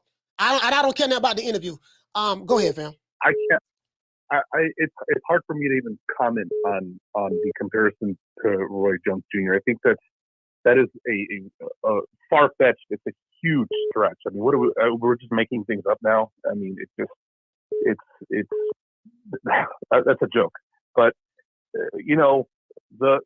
I'll put it up to you and maybe for some of the listeners here. When you're training, you're doing a lot of exercise, you're wearing your body out, and then you spar guys that are they're not like, you're gonna get some good sparring, but you're not gonna get top level guys in there sparring with you. Okay. And then when you don't go in the ring and work on that in the ring, under the lights, in front of the people, that's a very different level. These are high stake, high level experiences. Now, if you are training, like if you're doing boxing as a hobby, as a sport, and you do all the aerobics and you hit the bag and you hit the mitts and you spar every now and then, you're not going to be that good. You're not going to develop. So imagine how that translates to the big ring. Imagine how that translates into a major fight under the lights. It's a very different thing. I mean, if anybody out there has trained and sparred, once you get in the ring and spar, all that aerobic stuff that you're doing with the bags and the mitts, all that goes out the window. You've got to relax. You've got to relax your body. You've got to relax your mind, and you've got to start exchanging with someone else. And that's a hard transition to do, even if you're just doing it as a hobby, as a sport on the side. Can you imagine fighting 4 minutes? Yeah. In 1 year, it's 4 minutes in 1 year. Yeah. The stress of all these people and all the hype and all these people comparing you to somebody like Roy Jones Jr. and you're the second coming of. It's a lot, man. That's a lot of pressure. So we've got to also consider this guy needs to start stepping up his game and maybe switch promotional companies or something. I don't know. I would hate for him to end up 31 or 32 years old like Charlo, and that would be. Or even worse, like Andre. That would be so fucking sad. And I don't want to see this guy end up like. Well, he young. I mean, he got a lot of time. Hey, shout out to Alfred, man. Salute you, man, from the base. Salute, fam. Yes, sir. Yeah. Again, my thing is the hyperbole. It's the hyperbole for me. Shout out to Jose. Hey, okay. Dropping that quarter of a bam dub on your boy. Hey, Leroy. Super chat received. Playtime's over, boy. He said, Coach, this fight remind me of Charlo versus Montiel. Won every round. Oh, yeah, I already got that. Sorry, I already got that. Hold on, guys. Shout out to Jose, man. Salute to you, fam. Thank you for the super chat. Hold on. Caller, what's your name? Where you calling from? Turbo DC. Turbo from DC. Talk to me, fam. Yeah, Coach. Yeah, I'm here. Yeah, Coach, man, listen. That dude that came in to fight Boots, I don't give a goddamn. I don't think nobody would have knocked him out because his foot movement was just too much. I don't care what you would have did with him. I mean, that's your opinion. I disagree with you, but that's your opinion. I mean, especially when you come in the ring motivated to just stay on your feet and not get knocked out. I don't care how much you chasing somebody. That's like you is chasing a cat. Yeah, see, the thing is, you chase when you don't know how to cut the ring off. That's the difference. So when you see people chasing someone in the ring, that's because they don't know how to cut the ring off. When you cut the ring off effectively, you don't chase because you know how to cut the ring off, and that's the difference. I feel you, Coach. Yes, sir. Hey, man, shout out to Turbo from I DC, feel man. you. You got something else to say, bro? All right, baby boy. All right, salute you, fam. Salute. Nah. Salute, fam. All right. Shout out to Turbo from DC. And this is the thing, right? This is the thing too. So my thing is, Boots only fought one time. One time, I think they say he fought 4 minutes in one last year, one time, right? So that's his team fault. If his team can't keep him active, then he need to look at his team. Look, man, I need to be more active. I need to fight more than one time. He need to maybe think about changing his team. Caller, what's your name? Where you calling from? What's good, Coach? This is Dez from Alabama. Dez from Alabama, talk to me. Yes, sir. I just want to expand on what the last caller said, man, because I actually hear what he's saying, and there's a little bit of credence to it. Mm-hmm. The dude did have good wills. The dude did come in great shape, but it's just a little bit deeper than that. Boots is an incredible talent. Make no mistake about it. Pure or the most fluid switch hitter we've seen at least in a while. Maybe one of the best to do it. Just as far as being able to switch from both stands, get his offense off effectively from both stances. His defense is relatively sound from both stances as well. I would say that in comparison to who he's fought. So I really don't know what he has because I haven't seen anything that he's fought to really show me. I mean, he looks good. He's very athletic. He switches. Has a nice smile. And the level of competition that he's been fighting since he's been boxing, yes, he looks great. He looks like one of the greatest fighters in the history of boxing. But the context is in comparison to who he's been fighting. That's so I would like to put the context on that. But go ahead, fam. I didn't mean to interrupt. Yeah, I'm not gonna sit here and say he's the greatest, one of the greatest to ever do it, anything remotely that egregious. But as far as just a pure switch hitter, like he's up there in my humble approximation, just from what I've seen. Yeah, he's good. You got to put Terence Crawford up there. With some of the best switch hitters. He's a little bit more fluid than Terence. Terence is definitely more calculated when he does it. He does it more deliberately. He does it with a rhyme, reason, purpose, and he gets you up out of there whenever he does it. He's got great killer instinct. But Boots' knockout ratio is really up there too. It's like 90%. Again, level of competition is definitely a lot different. It's going to wane whenever the competition stands up. But this is the point that I wanted to make that be sliding up under the radar. Do we know where this man Karen is from? You know where he's from, Coach? I don't. I think he's from He's from Kazakhstan, something like that. He's from the Ukraine, Coach. Okay. He's from the Ukraine. I think he grew up in Germany, but he's from the Ukraine. Do we know any other fighters from the Ukraine, Coach? Yeah. The fighters from the Ukraine are pretty good fighters. We got a Klitschko. We got a Usyk. We got a Lomachenko. We done heard of these guys before, right? Yeah. Pretty decent fighters. You know what I'm saying? And do we know what's going on in the Ukraine right now, Coach? Talking about the war? It's a whole ass war. It is men over there in the ice waiting for imminent demise over in the Ukraine right now. So when you have a person from a country representing a country that's going through something like that right now, that man may be fighting for a little bit more than, just a paycheck. He's fighting for the morale of a nation. So this man not being deterred by a couple of punches, you know what I'm saying? It's probably a little bit deeper than, that boxing match, the prize fight.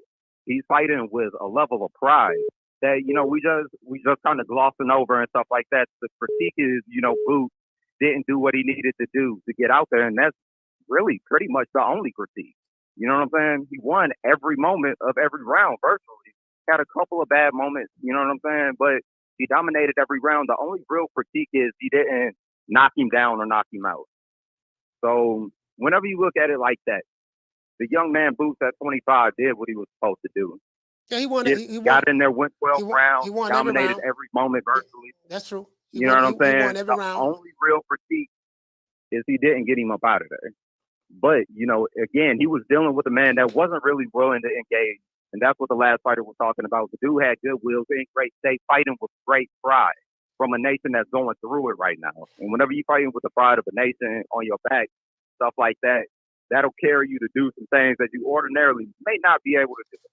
And that was just an observation that, you know, I had peace and stuff like that to contribute to, I guess, the lack of overwhelming impression that Boots made, you know, with his fight that he had last time out. But I'm still, you know, hopeful, you know, for the talent and stuff like that. I think he's a great addition, you know, to the weight class, you know, and you hard pressed, you know, to get to that level and not have an overinflated, you know, self-ego, like, and a belief in yourself. He's supposed to feel like he can beat Terence Crawford. He's supposed to feel like he can beat, you know, Errol Spence. You know what I'm saying? What do you think about my thing is this here, the hyperbole that I heard. What do you think about the hyperbole that saying that these other guys, these other champions that's in this weight division, we will run through them. They ain't fought nobody. They ain't did this. But I got a rebuttal to what you said about the Ukraine. Now, you say this guy, he come from the Ukraine, and we got to take that into consideration.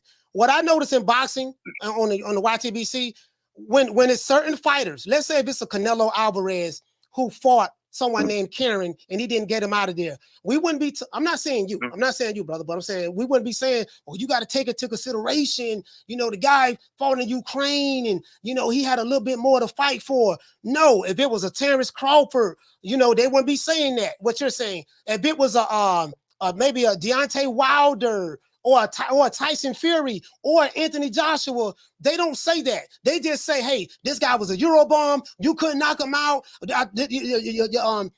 Joshua is a hype job. Crawford is a hype job. Wilder is a hype job. They overrated. This is what they say. So now when it comes to the fighter, that you like, not saying you, but that they like, they come with a double standard.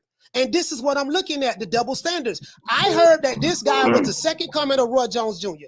I heard that Terence Crawford was on a plane with his wife and kids leaving the country because he's terrified of Boots.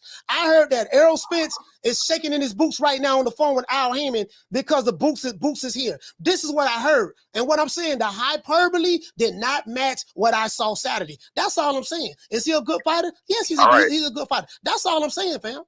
That's all I'm saying. And if he was as good, and if he was as good as the hyperbole that I've been hearing, guess what? Simple thing to do in boxing, you should know how to cut that ring off. You should, your timing should be a lot better than that, because the guys that you're saying that he's better than, they know how to do those things. They know how to cut rings off from people who's on the back foot. Their timing is impeccable. They understand the distance and range very well. So when you're telling me that this guy is better than that, I'm looking for these key factors and I'm comparing it to these other guys who you say he's better than, and I didn't see that. That's all I'm saying. Is he a good fighter? Yes. Does he have a beautiful smile? Yes. Is he athletic? Yes. All that is wonderful. I just didn't see it, dog. That's all I'm saying. Did he win every round? He did win every round, and I take my hat off to him. He did.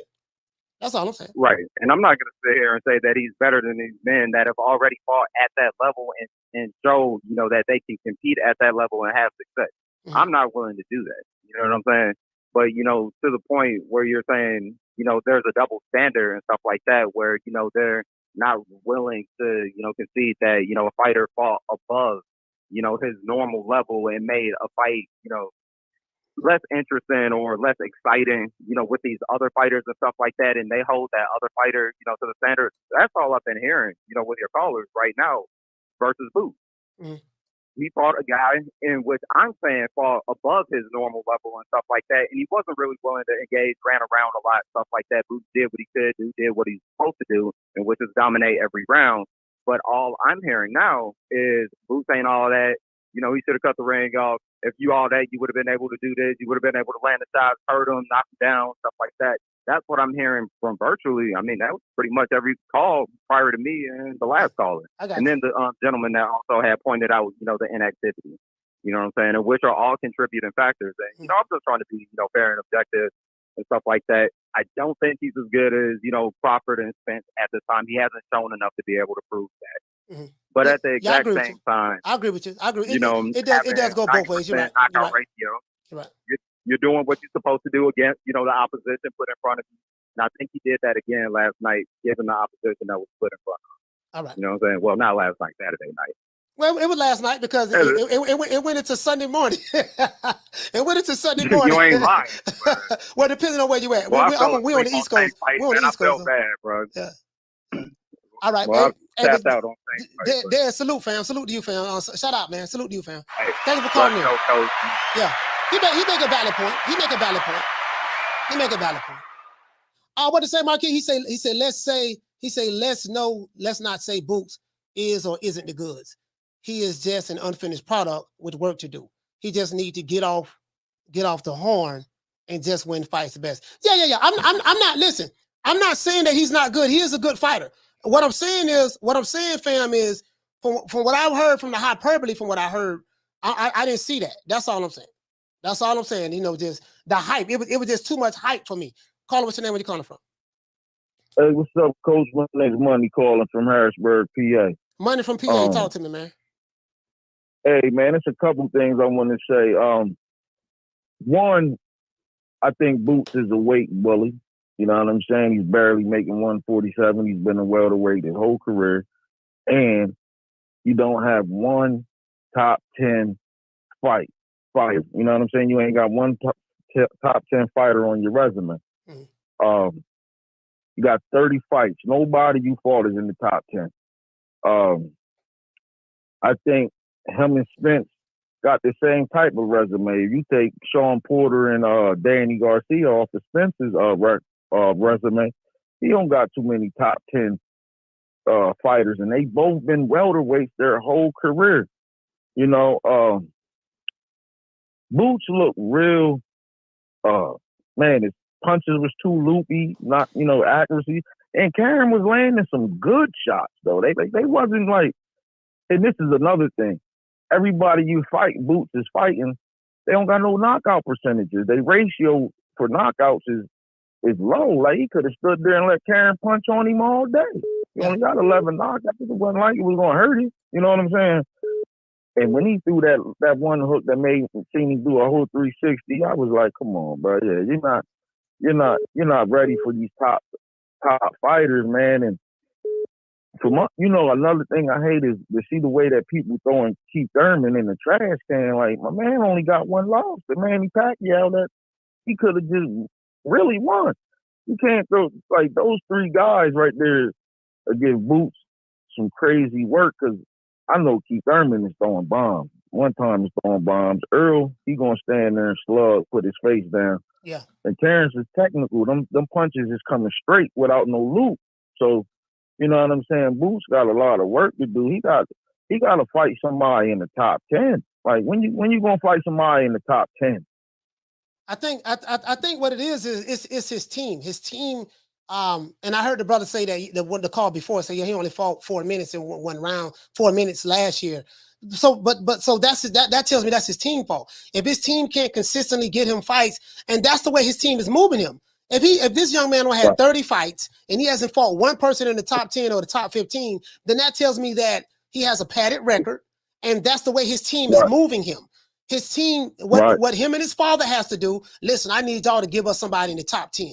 Give us somebody in the top 10, and we need a consistent diet of top 10 fighters, in the top 10 this year. Because if he's hardly fighting, that's his team fault. And if he's not getting fighters in the top 10, that's his team fault. He needs to talk to his manager, his father, his Showtime. That's what he needs to talk to. You get what I'm saying? Yes, sir. Yeah. But he's a very talented fighter, Talent-wise, he looks good. He passes the eye test. Yeah. But you take, like, Crawford, for example, since he's been at welterweight, I would like to say most of his fights been top 10. You know what I'm saying? He's getting top 10 fights. I know Crawford, Spence as well. They fight people in the top 10.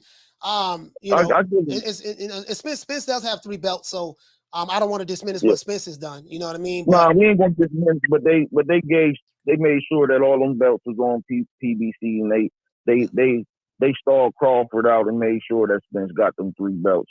You know what I'm saying? Because they all was PBC fights. But Boots is nice. He's good, talented, like raw talent. Yeah, he's very but talented. He needs to work sharper punches. His punches aren't sharp. They're too loopy. You know what I'm saying?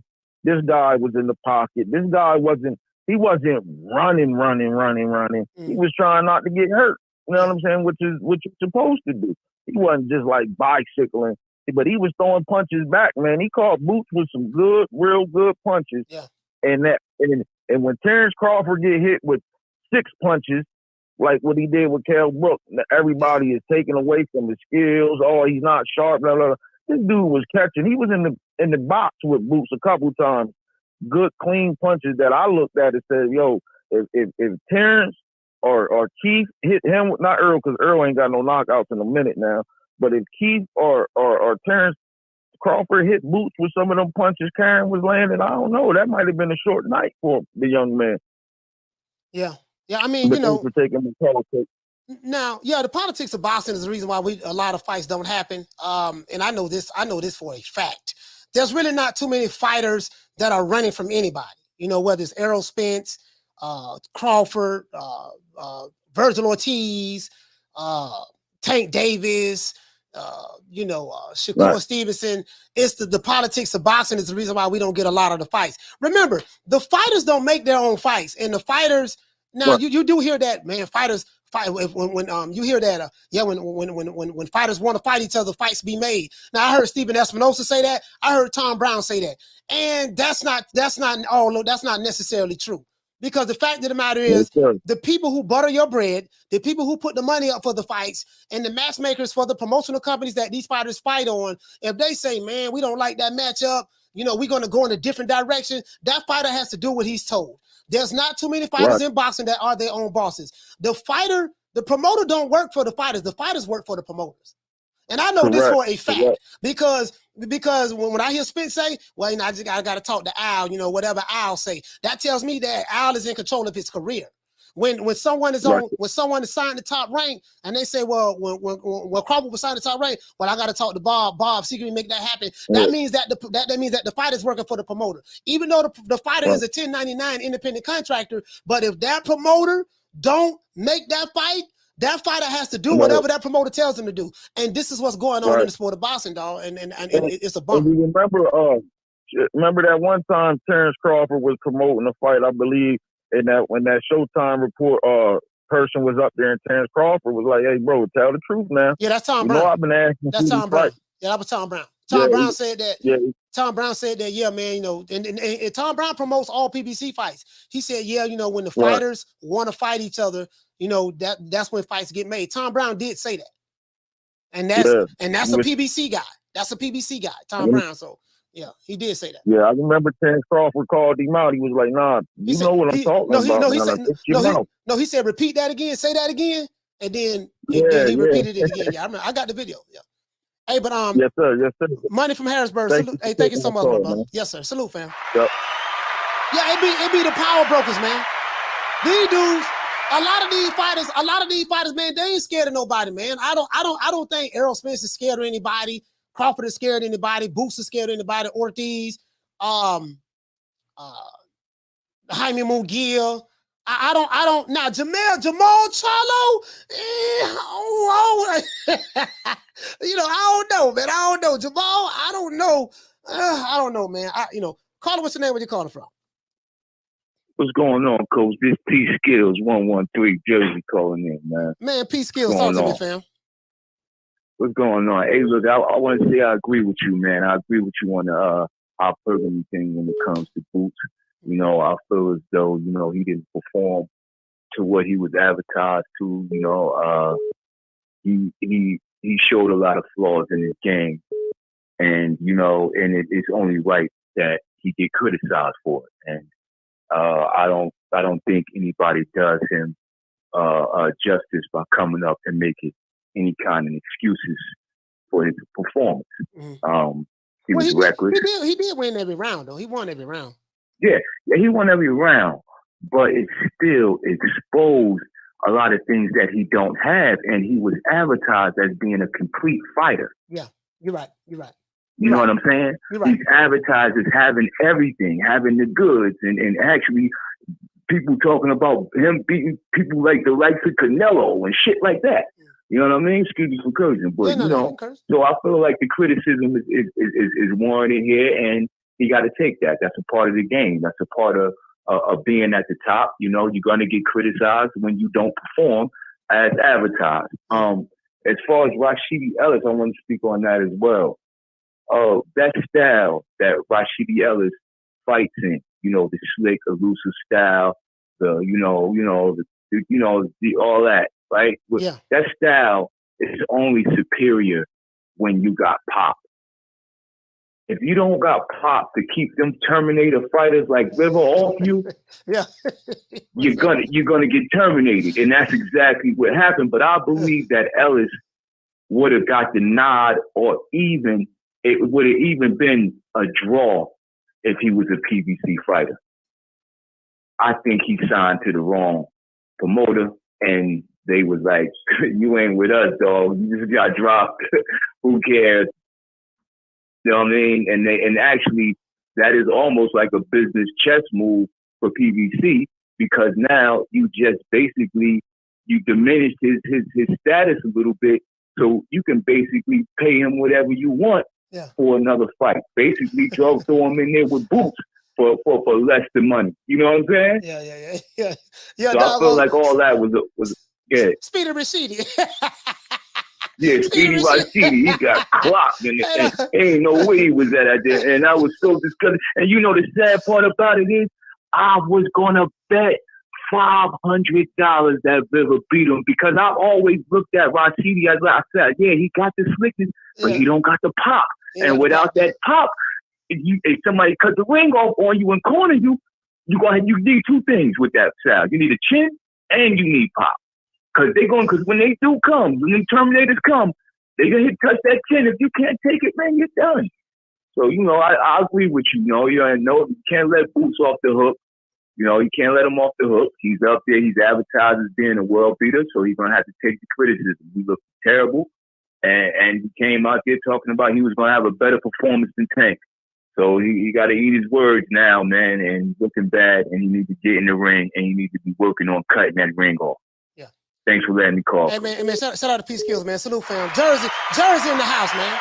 Jersey in the house, man. Salute, fam. Jersey is in the house. Call what's your name? What's going on, Coach? What's going on, Coach? It's me again, Martin. Martin, talk to me, fam.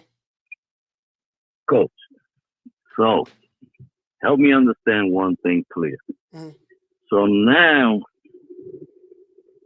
the fact that Boots wasn't able to cut the ring off has to do with Karen Chukhadzhian being from Ukraine. Is that what I heard? Yeah, because the Ukrainian fighters are known for having good footwork and stuff like that. Okay. That's great, but when you have an opponent and he's moving around and there's nothing coming back your way, the best thing you should do is cut the ring off and get in front of him and try to, hurt him through the body, get them legs out the way. You can punch him, hit him in the body. It's something like what Villa did against Ellis. Ellis was looking great first 6 rounds. Then all of a sudden, I'm saying to myself at home, if Villa started hitting the body, maybe, and that's exactly what his corner told him. And look what happened. You understand what I'm saying? Boy, Speedy Rashidi, boy, was looking. But the first 6 rounds, boy, he was. But the first 6 rounds, Speedy Rashidi looked like Ray Robinson, Pernell Whitaker, Sugar Ray Leonard.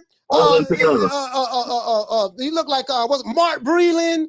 He looked like Frankie Rambo, Mildred. He looked like all of that combined into one of the first 6 rounds. But that second half of the fight, boy, but he would defend like some like an old pair of Levi jeans. I said, boy, he getting tired, boy. He getting tired. So my thing is to these fans that love your fighter. The coach is not trying to say the kid is not talented. The kid can't fight, but at some point, you have to be able to learn how to cut the ring off to get these guys at it. They're moving around. What's the best way to get their legs out the way? You got to punch him hit him in the body. And his father, one thing that I don't like that I've noticed a couple of times, him and his father They ask him if they saw somebody else's fight. They claim they never saw it, and I think it's bullshit. You watch the guy fight. When they ask him if you saw Rashidi Ellis fight, he's like, "Oh, I didn't see the fight." They asked him the other day if he saw the Terence Crawford fight when he fought Ebony. He's like, "Oh, I didn't see the fight. I was too busy training." That's a lie. That's a lie. You have to see these guys fight. These are the guys that you're gonna have to face one day. And if you don't watch videos of Terence Crawford, Terence fight or Errol Spence, and your plan is to get in there with one of them guys, bro, I don't know what to tell you, bro. Yeah, bro, these dudes. Hey, listen, these modern day trainers. Yeah, I don't watch fight film of my opponents, bro. Guess what? And any trainer that say he don't watch fight film of his opponent, he's either lying or his ass need to be fired. True. They lying. Listen, the great Angelo Dundee.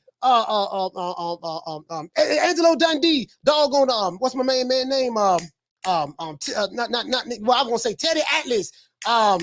Customato, Manuel Stewart, what's my main name? Hutch, Eddie Futch, Georgie Benton, all of the great Hall of Fame. Nassim Richardson.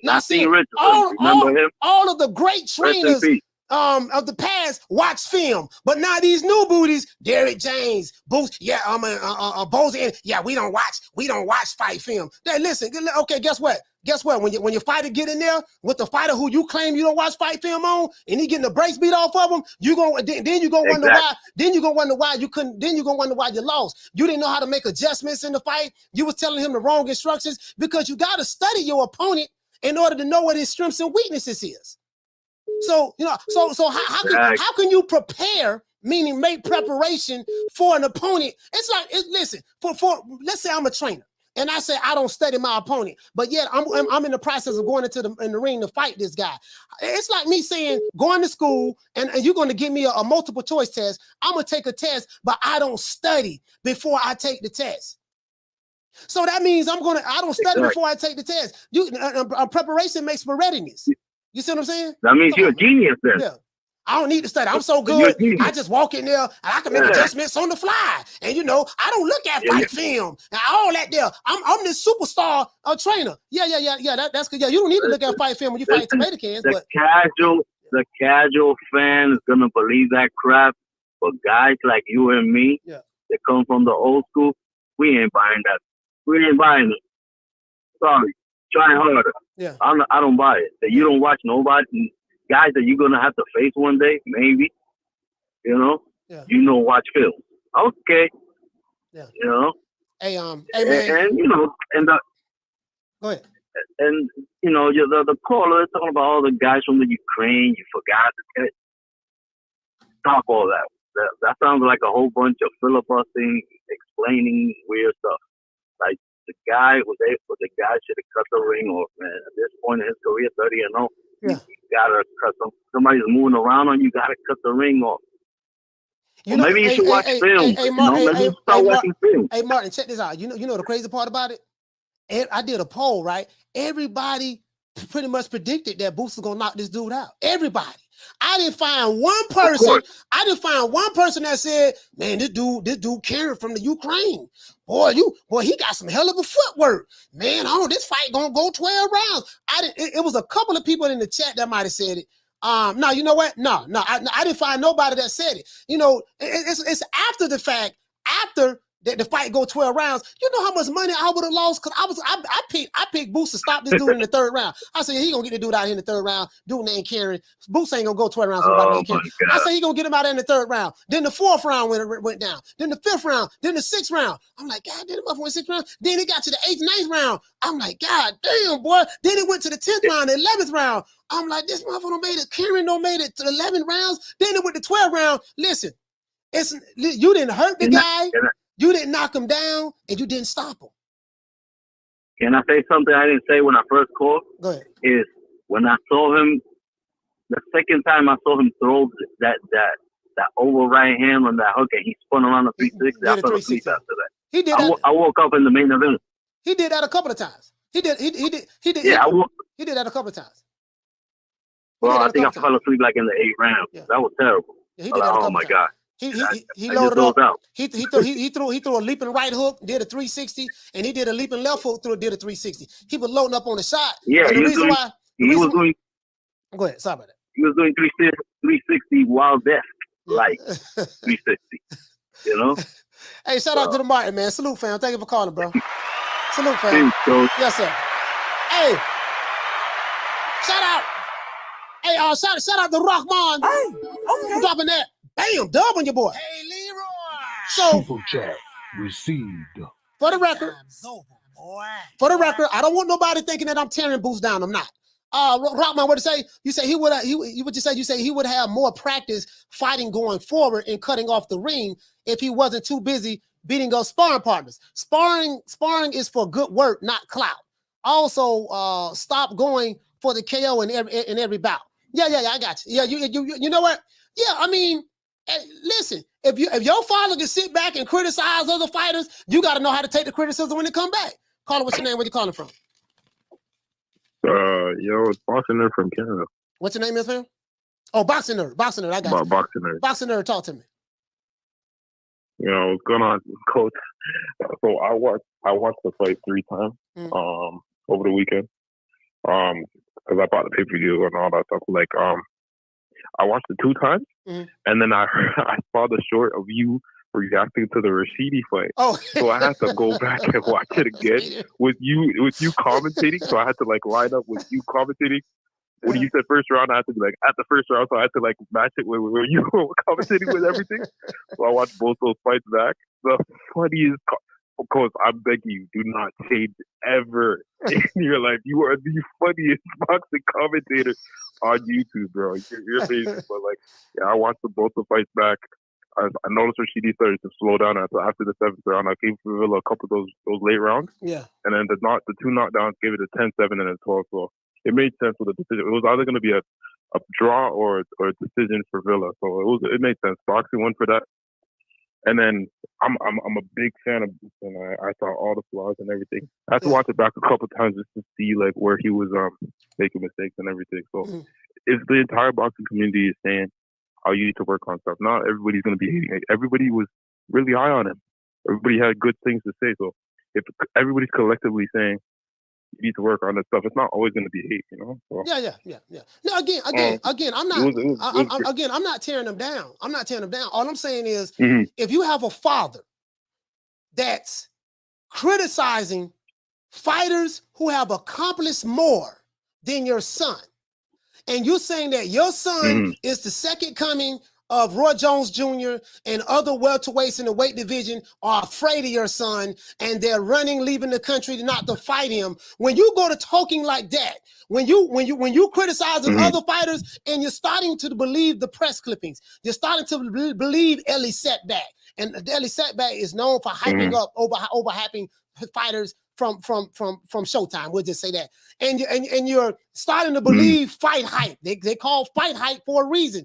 This hyperbole. You're starting to believe this, and you're basing it on the 30 fights that he's had. He's fought non-top 10 fighters. The man literally has a terrible resume up until this point.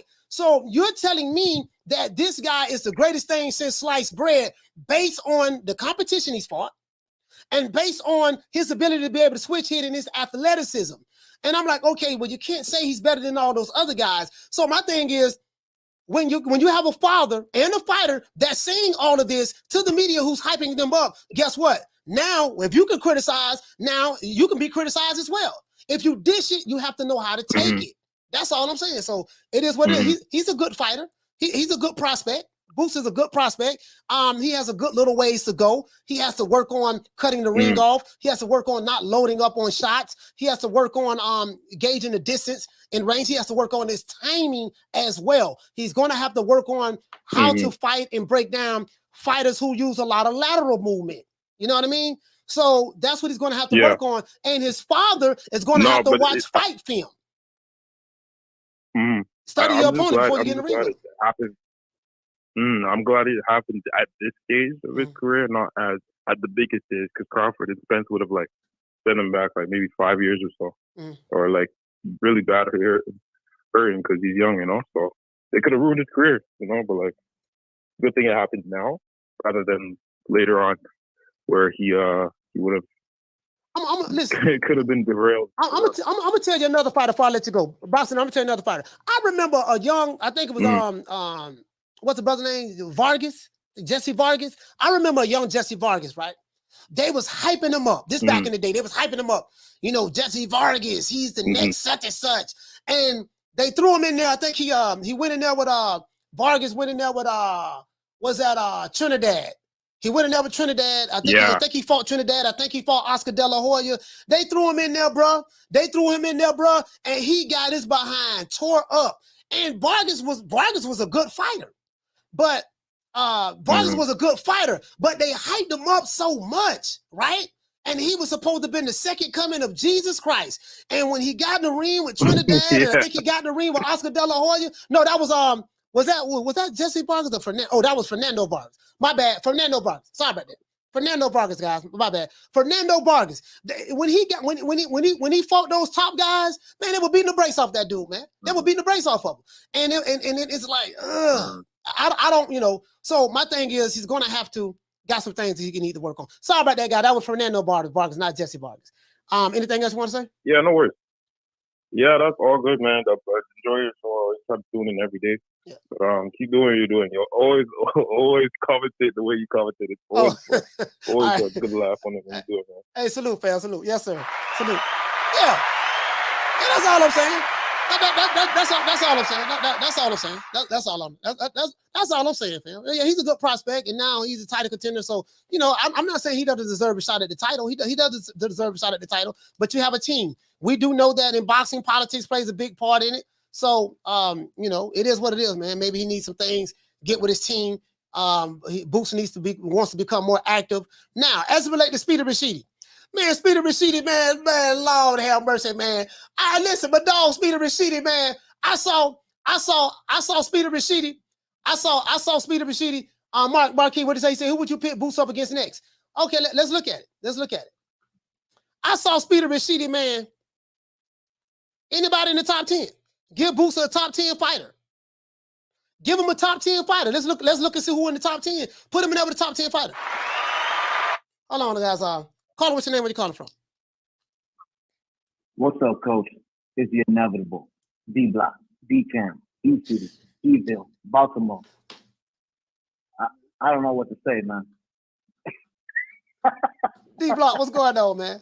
What's up, Coach? And you know what? Look, you did say, and I went back and looked at the replay. You did say in the chat before the Rashida Ellis fight, you said, man, Coach, this dude, Rashida Ellis gonna have his hands full with this guy. You and Thug and D.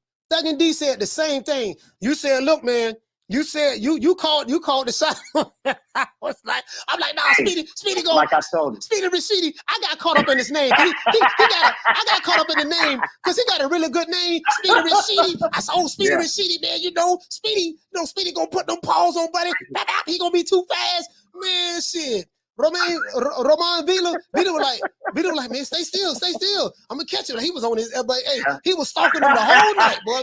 Hey, I was like, he caught him at the right goddamn time.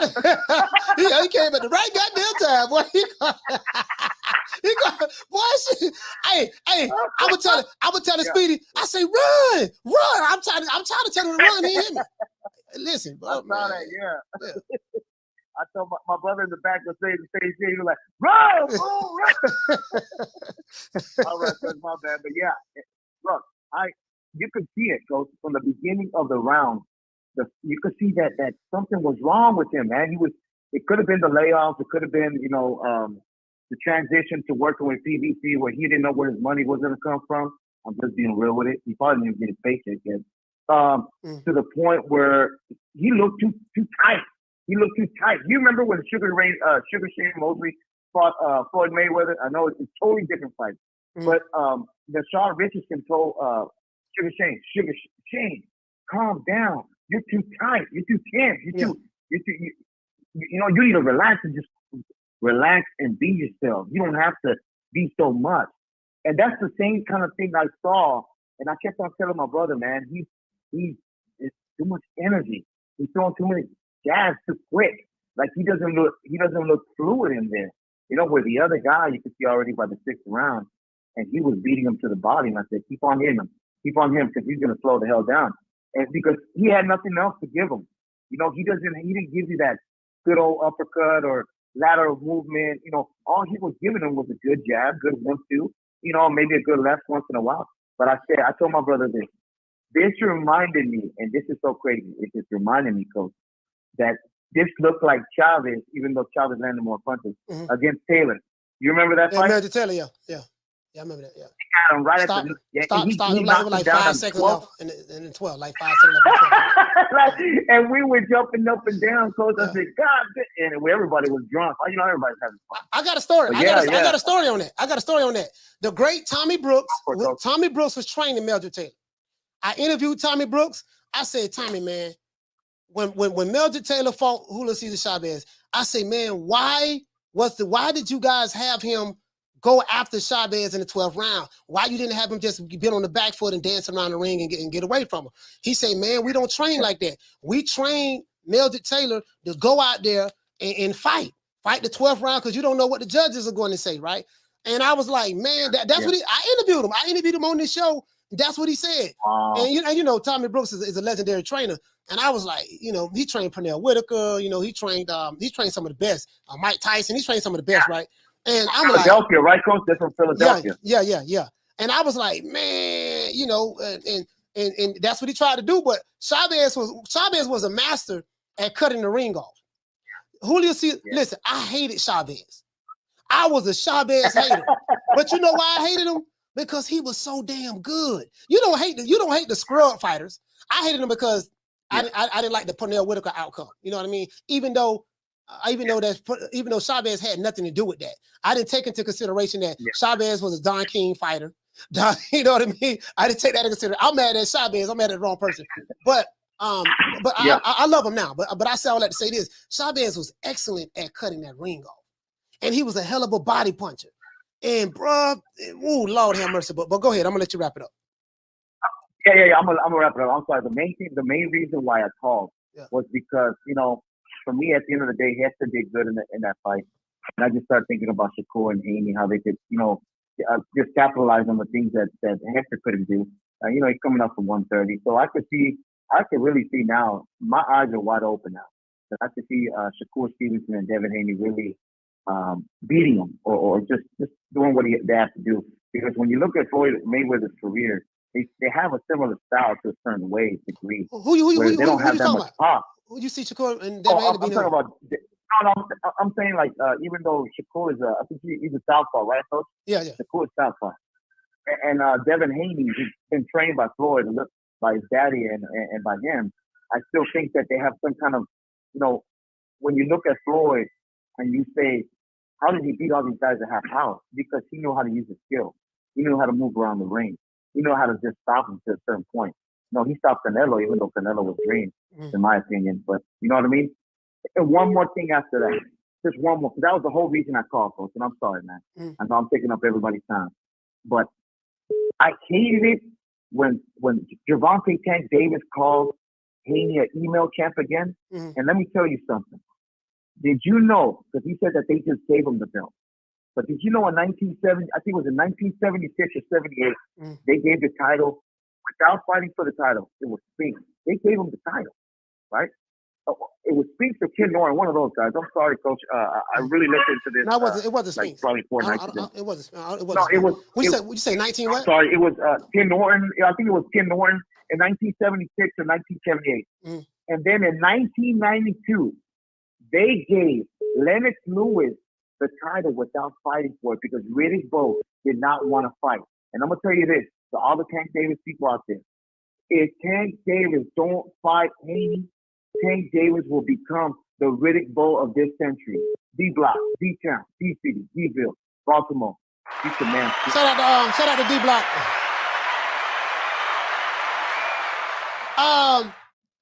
Hey, shout out to World Comeback Sports. Hey, okay. We're dropping that half for bam, dub on your boy. Hey, Leroy. Super chat received. Playtime's over, boy. Yeah, man. Hey, man. You know. So, anyways, my thing is this. This is my whole thing. This is my whole entire thing of this live. again, you guys know me. I have an old school criteria, right? And my thing is, I listen to a lot of the stuff, the chatter from a lot of these trainers. Just some of the things that they say, and you can tell when they're lying. You can tell when they're lying for the most part. And I think sometimes some fighters, and they don't, they get caught up in the hype, right? They get caught up in the hype. And if you're going to criticize Godzilla, you better. And if you're going to criticize Godzilla, then goddamn it, King Kong better have a better resume than Godzilla, or he better be doing better things at that point than Godzilla. Because if you're going to criticize Godzilla, and I look at your resume, and you fought Mojo Jojo, you fought Papa Smurf, you fought Gargamel, you fought Dr. Claw from Inspector Gadget. You know what I mean? And I'm like, okay, wait a minute, man. Well, how you going to criticize a guy that has a three different weight division world champion, been undisputed, did A, B, C, and D, fought so many undefeated champions, fought so many undefeated fighters, but you're going to criticize that guy for your son when your son hasn't done a third of what he's done. Now, yes, he's had more fights at his age at that point in time than the other fighter, but who the hell did he fight? True. So I'm supposed to ignore all of that just because he's athletic and he's a switch hitter? No, I understand you his daddy, and that's what Papa's supposed to do. Papa's supposed to big his son up and say his son is the best thing since sliced bread. That's what fathers do. If you talk to any father in boxing, and you interview them, they're going to say that their sons is the best fighters in the history of boxing. That's what they're going to say. All of the fathers. My thing is, who you fight matters. Until I see a fighter that's 30 fights deep, fight better competition, at least fight somebody else in the top 10. You got to get these fighters in the top 10. That's all I'm saying, fam. Because when you tell me this guy is Roy Jones / better than Terence Crawford / he'll stop Errol Spence / he'll make Sugar Ray Robinson look like strawberry shortcake. All this stuff there, and all because he got a pretty smile and he can switch and all that. All that pretty fancy shit look good, but bro, like the dude ain't fought nobody. That's all I'm saying. I didn't see that Saturday. I didn't see that. Last call. Caller, what's your name? Where you calling from? This is Marcus calling from Compton. Coach, how you doing, sir? Man, Marcus calling from Compton. Compton's in the house. What's going on, man? Compton's in the house, man. Talk to me. It's always a pleasure, man, listening to the content. And one thing we did learn Saturday night, that Boots is a good fighter, but he has work to do. Yeah, he got work to do, yeah. And he has a lot of work to do because I seen a couple of instances where he threw a lot of wide looping punches. Yeah. He was jumping in with the right hook and spent himself around. He was very impatient. And we know, hardcore boxing fans, there's levels to boxing. Levels. Yeah. And I believe his father and his trainer, Bozy Ennis, needs to be honest with Boots and let him know that he needs some more work. And it's okay to need work. Yeah. Because when you're stepping in the ring with the likes of Crawford and Spence, and you can't have those mistakes because they will capitalize. Yeah, and I mean, so, like Errol Spence and Terence Crawford are they very, very good with timing. They're very, very good with punch placement. Errol Spence and Crawford have very, very good high IQs in the ring, and they have a way of breaking down their opponents. They have a way of looking at what you want to do, downloading the information, so to speak, and and that's it. You know what I mean? And making the proper adjustments, which makes it a lot better for trainers as well. So, and that's what I was expecting. That's what I was expecting because no one prior to Boots fighting. And don't get me wrong, Boots won every round. Karen got it was Boots pitched the shutout. No one is arguing that. But no, sir. Yeah, no one is arguing that. But before that fight started, I didn't see no one saying that fight was gonna go 12 rounds. Nobody. I think everybody was shocked that this dude went 12 rounds. Yes, sir. Yeah. I know I was. Yeah. But as I started watching the fight, while I was watching the fight more and more, I said, this guy, if that guy had a little more pop, Boots may have been in more trouble than people try to see, but it's a double standard. I love the way you point out the double standard when it comes to fighters that they like, right, and the Wakandas and all the other people. that's beautiful because real boxing fans, we know the truth, man. So, you know, that great card. I've seen some things. Speedy Rashidi got walked down because he wasn't in shape. Man. He ran out of gas and he got walked down and got punished. Hey. I thought that was really funny. Man. So, you know, you can't be talking, you can't talk the talk and can't walk the walk. So I believe this was a humbling experience for Boots, and he just needs to go back to the gym and do some work. That's all. No, but another thing too, though, the pivot on Speedy Rashidi, because at least Boots won his fight. Speedy Rashidi, I got a video. He called out Errol Spence and Terence Crawford before the fight. Yes, he did. Speedy Rashidi say, "Yeah, man, I want Spence and Crawford. They need to, you know." He called them out. I'm like, oh my Lord. No problem. You boy, they'll put you in the retirement plan quick. Hey, much love, Coach Malachi, man. Much love to you always, good brother. Yeah, always a pleasure watching your show, man. Yes, much sir. love to you, man. Yeah, much love to you, fam. Shout out to Market, man. Compton's in the house, man. Compton's in the house. You guys know, boy. That's one of my favorite songs, boy, by NWA, boy.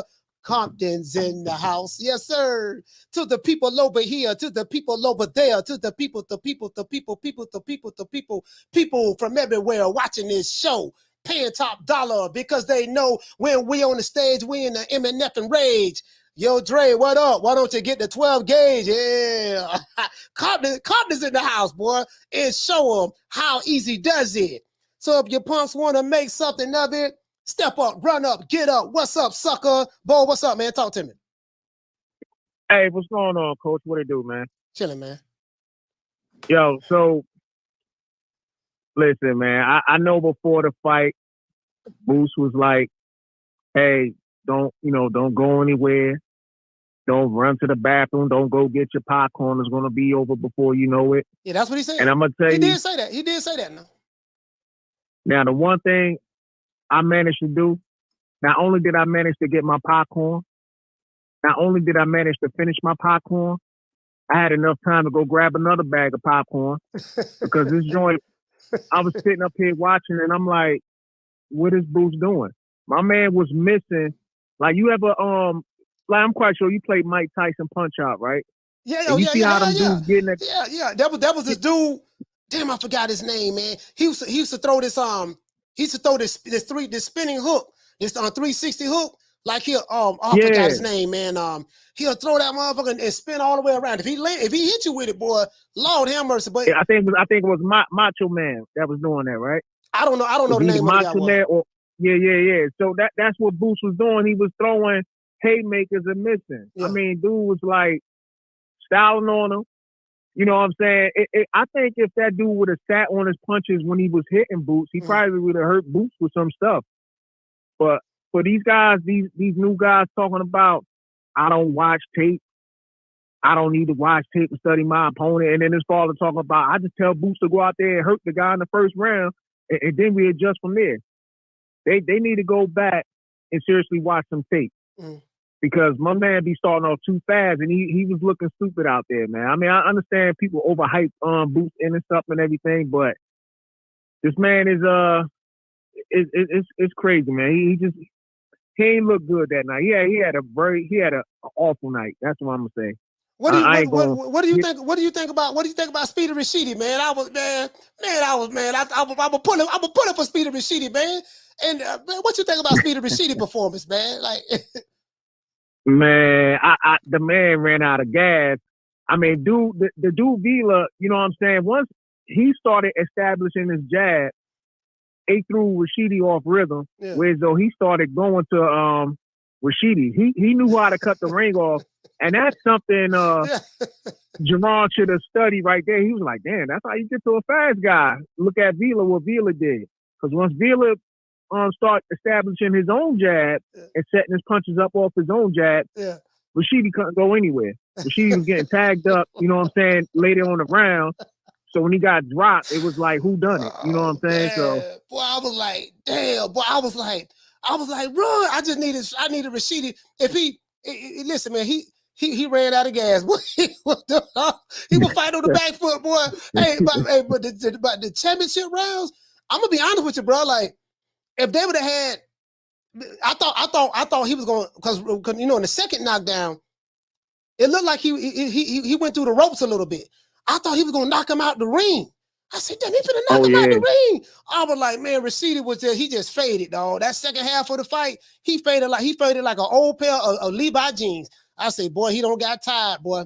He don't got tired. I was like, man, it ain't look. He getting touched now. Them body shots getting to him. And then Vila was slow. He wasn't even a fast fighter. He was slow, but he was determined. He was cutting that ring off. He didn't get frustrated. Mm-hmm. He was like, man, I'm finna stop this dude. He was like, damn. Man, I was shocked, bro. I was shocked. I ain't gonna lie, I was shocked, man. But dog, Speedy Rashidi, man. God damn, man. He let the whole hood down too, man. We was counting on him. Yeah, man. And you could tell the last round who wanted it more too, because Vila corner was like, yo, you need a knockout. Yeah. Vila came out there determined.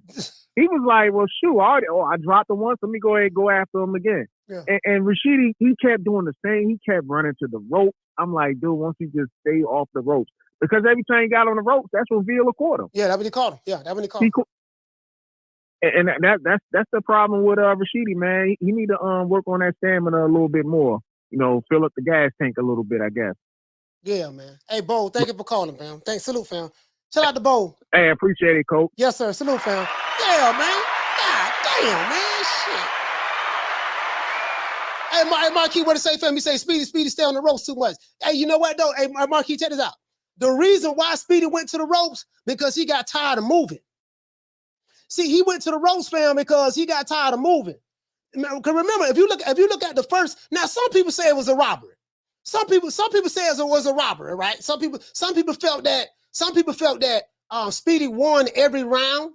Some people felt that Speedy Rashidi won every round, right? And they felt that hold on. Caller, what's your name? Where you calling from?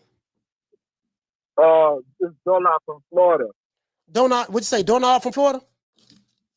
Yeah, I'll be in the chat, but what I wanted to say is like, you know, like what happened with Ellis gave me more respect for Devin because he don't gas out fighting on that back there.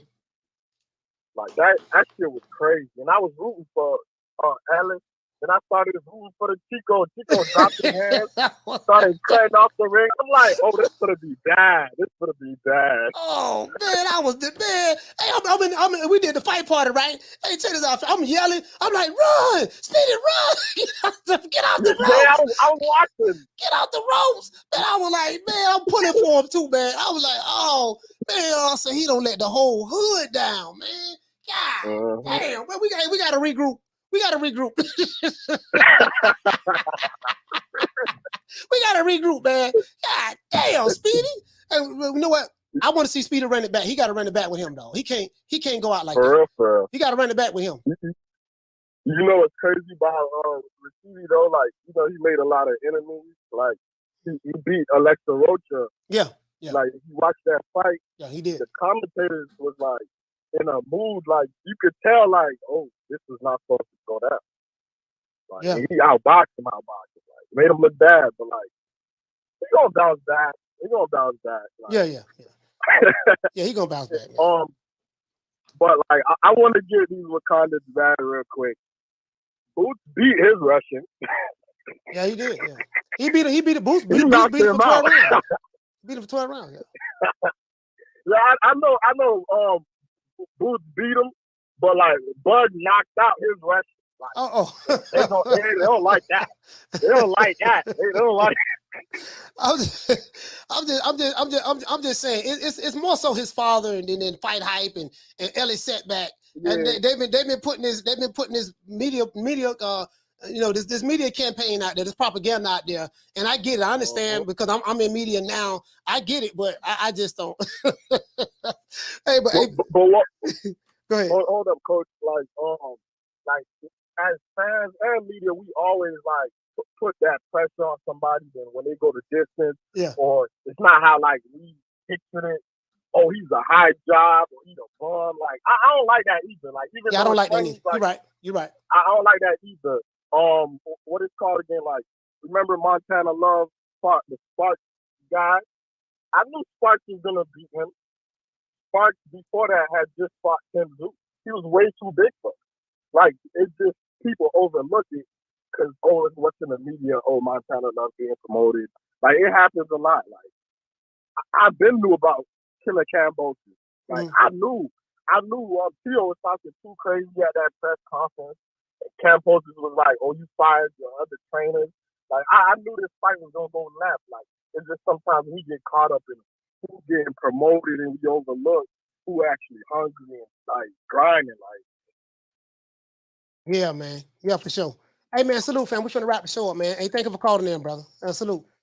All right, coach. Yes, sir. Yay. FLA in the house, man. Yeah, man. Yeah. Blood or Flair. Hey, wait, hey, you know what? Hey, I'm gonna tell you a fight I do like. I like Blood or Flair. Blood or Flair, man. The Blood or Flair. The Blood or Flair. My dog Blood or Flair. Blood or Flair, man. Where Blood or Flair at, man? Blood or Flair. You know, I like those fighters with the fancy names.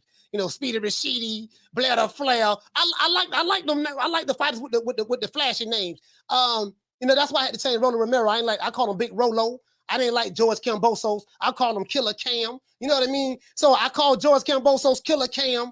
I called Rollo Romero Big Rolo. Then we got Speedy Rashidi. We got Blood or Flair. I like these fighters. Big Rolo. Big Rolo. I like the fighters with the fancy names. Hey, shout out to $1 Trillion Dreams. Hey, okay. We're dropping that quarter of a bam dub on your boy. Hey, Leroy. Super chat received. Playtime's over. Yeah, man. Yeah, man. You know what I mean? Yeah, my dog Blood or Flair want to smoke. My dog Blood or Flair want to smoke. Shout out to $1 Trillion Dreams. What do you say, fam? You say Vila remind me of Michael Myers with the slow walk down. He was walking slow too. I said, hey, $1 Trillion Dreams. Boy, he was walking slow. I said, that boy, he ain't walking no. He like, you know, he walked the same. If you look at that fight, he walked the same way the first round to the 12th round, the same pace, bro. What do you say? You say Boots looked crazy throwing them wild punches. Meat Mill started to believe his lyrics. Yeah. And I think what it was remember Boots, like the brother said, Boots told everybody it ain't gonna be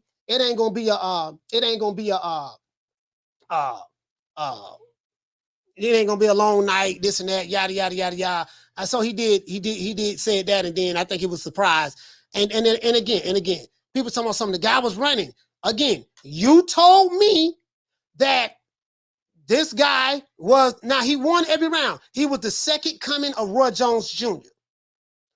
You told me that Terence Crawford and Errol Spence are on the plane right now leaving the country because they're afraid of him. If he was who you said he was, he would have been able to do to Vila, he would have been able to do to Karen what Vila did to Speedy Rashidi. You can't overlook the fact that, hey, listen, man, it's the hyperbole. We're not saying that he didn't win every round. He won every round. But the hyperbole, the hype, the overratedness, based on what he's accomplished thus far in his career, it didn't match up. That's all I'm saying. The boy got a problem with fighters with lateral movement. Y'all didn't say that prior to then. Before the fight started, y'all said he was going to knock him out. Y'all said Spence and Crawford got on the phone and they concluded that we got to leave the country because we scared of Boots. That's what y'all said. Only to come to find out that he don't know how to cut the ring off. He loads up on his shots. You know what I mean? He loads up on his shots. His timing is way off for dealing with fighters with lateral movement. You see what I'm saying? When it comes to dealing with fighters with lateral movement, his timing is terrible. And what we heard before the fight, this dude was gonna get knocked out. I picked the dude to get knocked out in the third round. We don't watch no fight film. Guess what? His daddy better start watching some fight film. True. That's all I got to say. That's like a football team. I was like a football coach. Yeah, man, we finna go play. Okay, like my team, Tampa Bay Buccaneers, right? We gonna play Dallas next week. That's like what our coach name? I forgot because I don't watch football, so. But our coach, I forgot his name. That's like he a black coach though. That's like our coach saying, yeah, we don't watch no film on our opponents. We just get out there and play. Wait a minute, Georgie Benton watch film. Eddie Futch watch film. Angelo Dundee watch film. The great Customato watch film. Doggone what my main man name Emmanuel Stewart watch film. All these great, phenomenal Hall of Fame trainers watch film. But guess what? Your Bozy Ennis, I don't watch fight film. And Derrick James, I don't watch fight film. Oh yeah? Okay. True.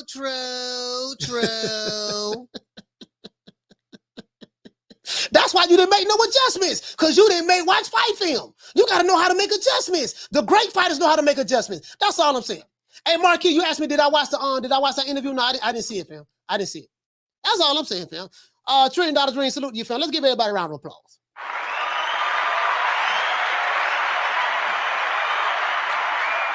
That's all I'm saying, fam. That's all I'm saying, fam. That's all I'm saying. This ain't no shade. He's a good fighter. He's a good prospect. He's a good young jitterbug. The jitterbug got some more work to do, though.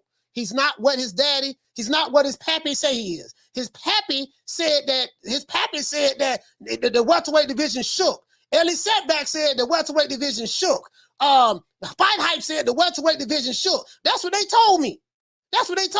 And they say, watch how he run through this dude and knock him out. Then when he don't run through the dude and knock him out, now y'all want to make excuses. Well, the dude was running. He was running. Well, his ring IQ should have shown him how to cut the ring off. I seen Julio Cesar Chavez do it. I saw Brett Jones do it. I saw what my main man is, Marvin Hagler do it. That's any fighter. Whether it's Muhammad Ali, whatever. And Muhammad Ali fought some fighters and got exposed and lost some fights that people said he shouldn't have fought. But my thing is this here.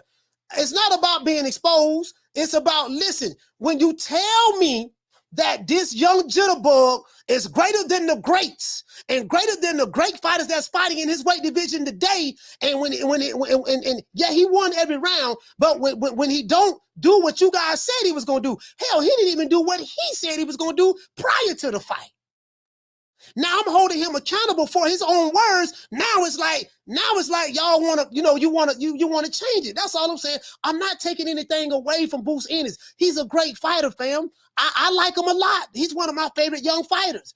All I'm saying is, don't disrespect Errol Spence and Crawford, the guys who have accomplished more than him. And you got to factor in a lot of the other things. Now, you have a right to criticize those guys. Nothing wrong with that. But if you can criticize Crawford and Spence, guess what? I can criticize Boots Ennis. True. That's all I'm saying. If you can diss the criticism, you got to know how to take the criticism as well. That's all I'm saying, fam. That's all I'm saying. You know what I mean? It is what it is. Let's give everybody a round of applause one more again, man.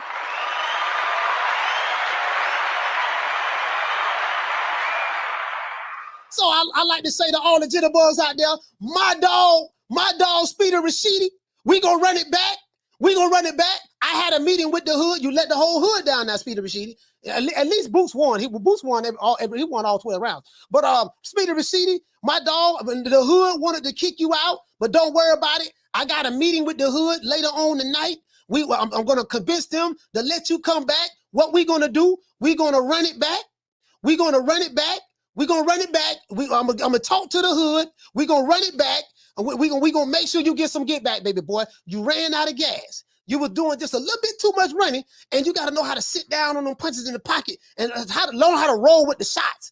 Because the guy you fought, he really wasn't the fastest fighter, but you know how he caught you, Speedy Rashidi? I'm gonna tell you something that Romain Villa had that you guys probably didn't notice. His timing.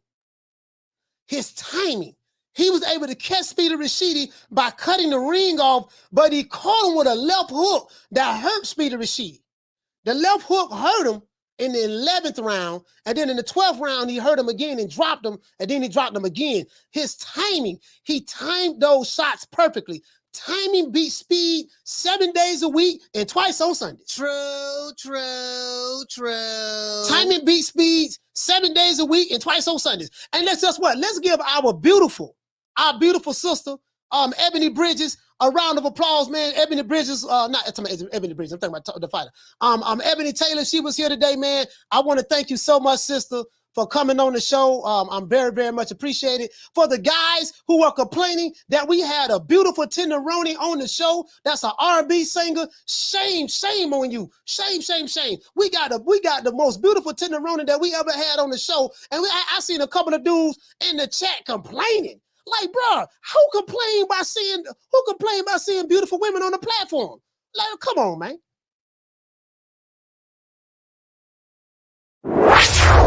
Ebonie Taylor is stepping onto the R&B scene with the soulful sound. Yeah, man, I'm just saying, like, motherfucker, man. Hey, shout out to Lil Boosie, man. Salute to Lil Boosie, man. Lil Boosie, salute to you, fam. I know how we can get this money.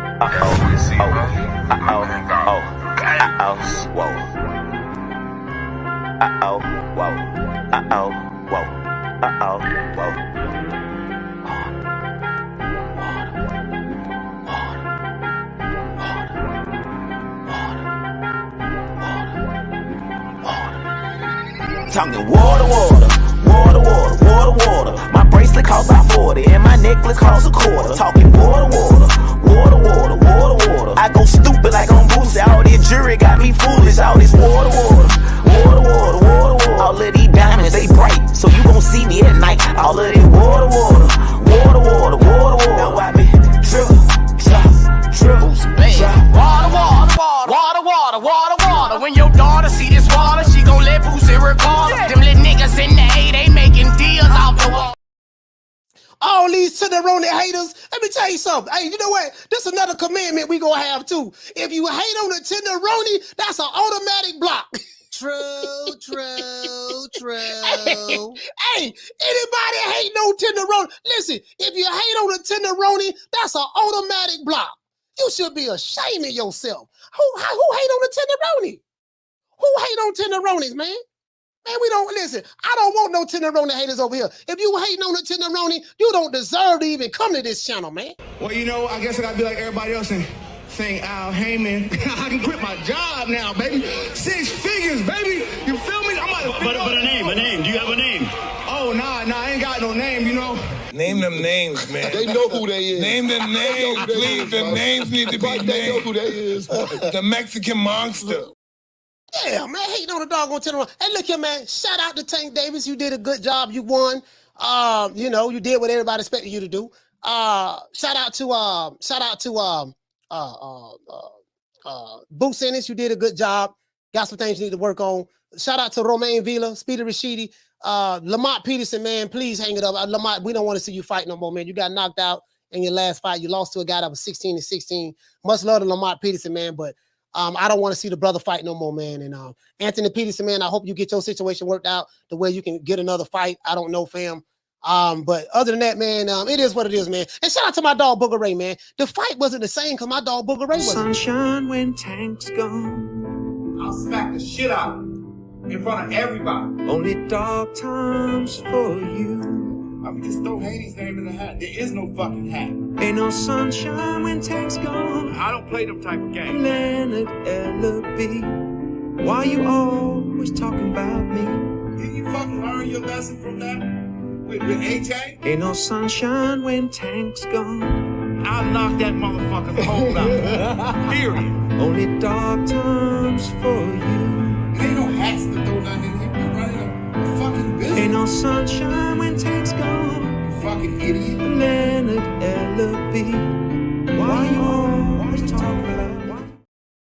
Hey, check this out too, man. Tank did they sold it out. They had like 19,600-700 in that place, man. He packed it out. We knew he was gonna do that. So it is what it is. Now, I will say this: if Tank's selling out venues like that, over 19,000 come out to see him, man, they got to pay that boy more money, man. That $1.5 million guaranteed. There's no way that someone like Tank Davis, as phenomenal as he is, he's a box office star, and he should be his guaranteed purse. Now, I ain't no fan of Joe promoter now. I don't want nobody thinking I'm breaking the commandments, but all I'm saying is this here. If you telling me he's a star, you know, like Leonard L.B. and them said, then he need to be getting at least somewhere close to what Canelo getting.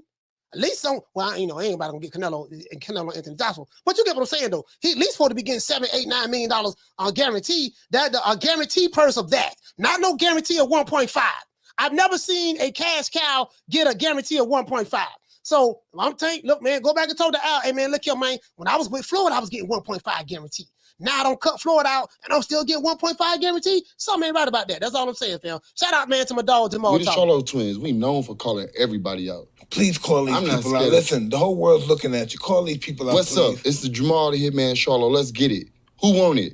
Name them names, man. They know who they is. Name them names, please. The names need to be named. They know who they is. The Mexican monster. Mexican monster. Mellow. Shout out to my dog Riley. All you dudes who was hating on the Tenderonis in the chat, this is for you. Fuck you. Fuck the plane you flew in on. Fuck them shoes. Fuck the socks with the bell on it. Fuck them cheap ass cigars. Fuck your yuck mouth teeth. Fuck your hairpiece. Fuck your chocolate. Fuck Guy Ritchie. Fuck Prince William. Fuck the Queen. This is America. My president is black and my Lambo is blue, nigga. Now get the fuck out my hotel room. And if I see you in the street, I'm slapping the shit out of you.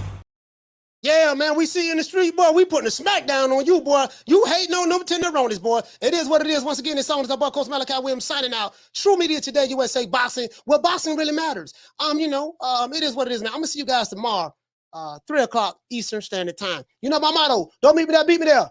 Peace. Man, I'm out of here, bro. Let's go. Come on.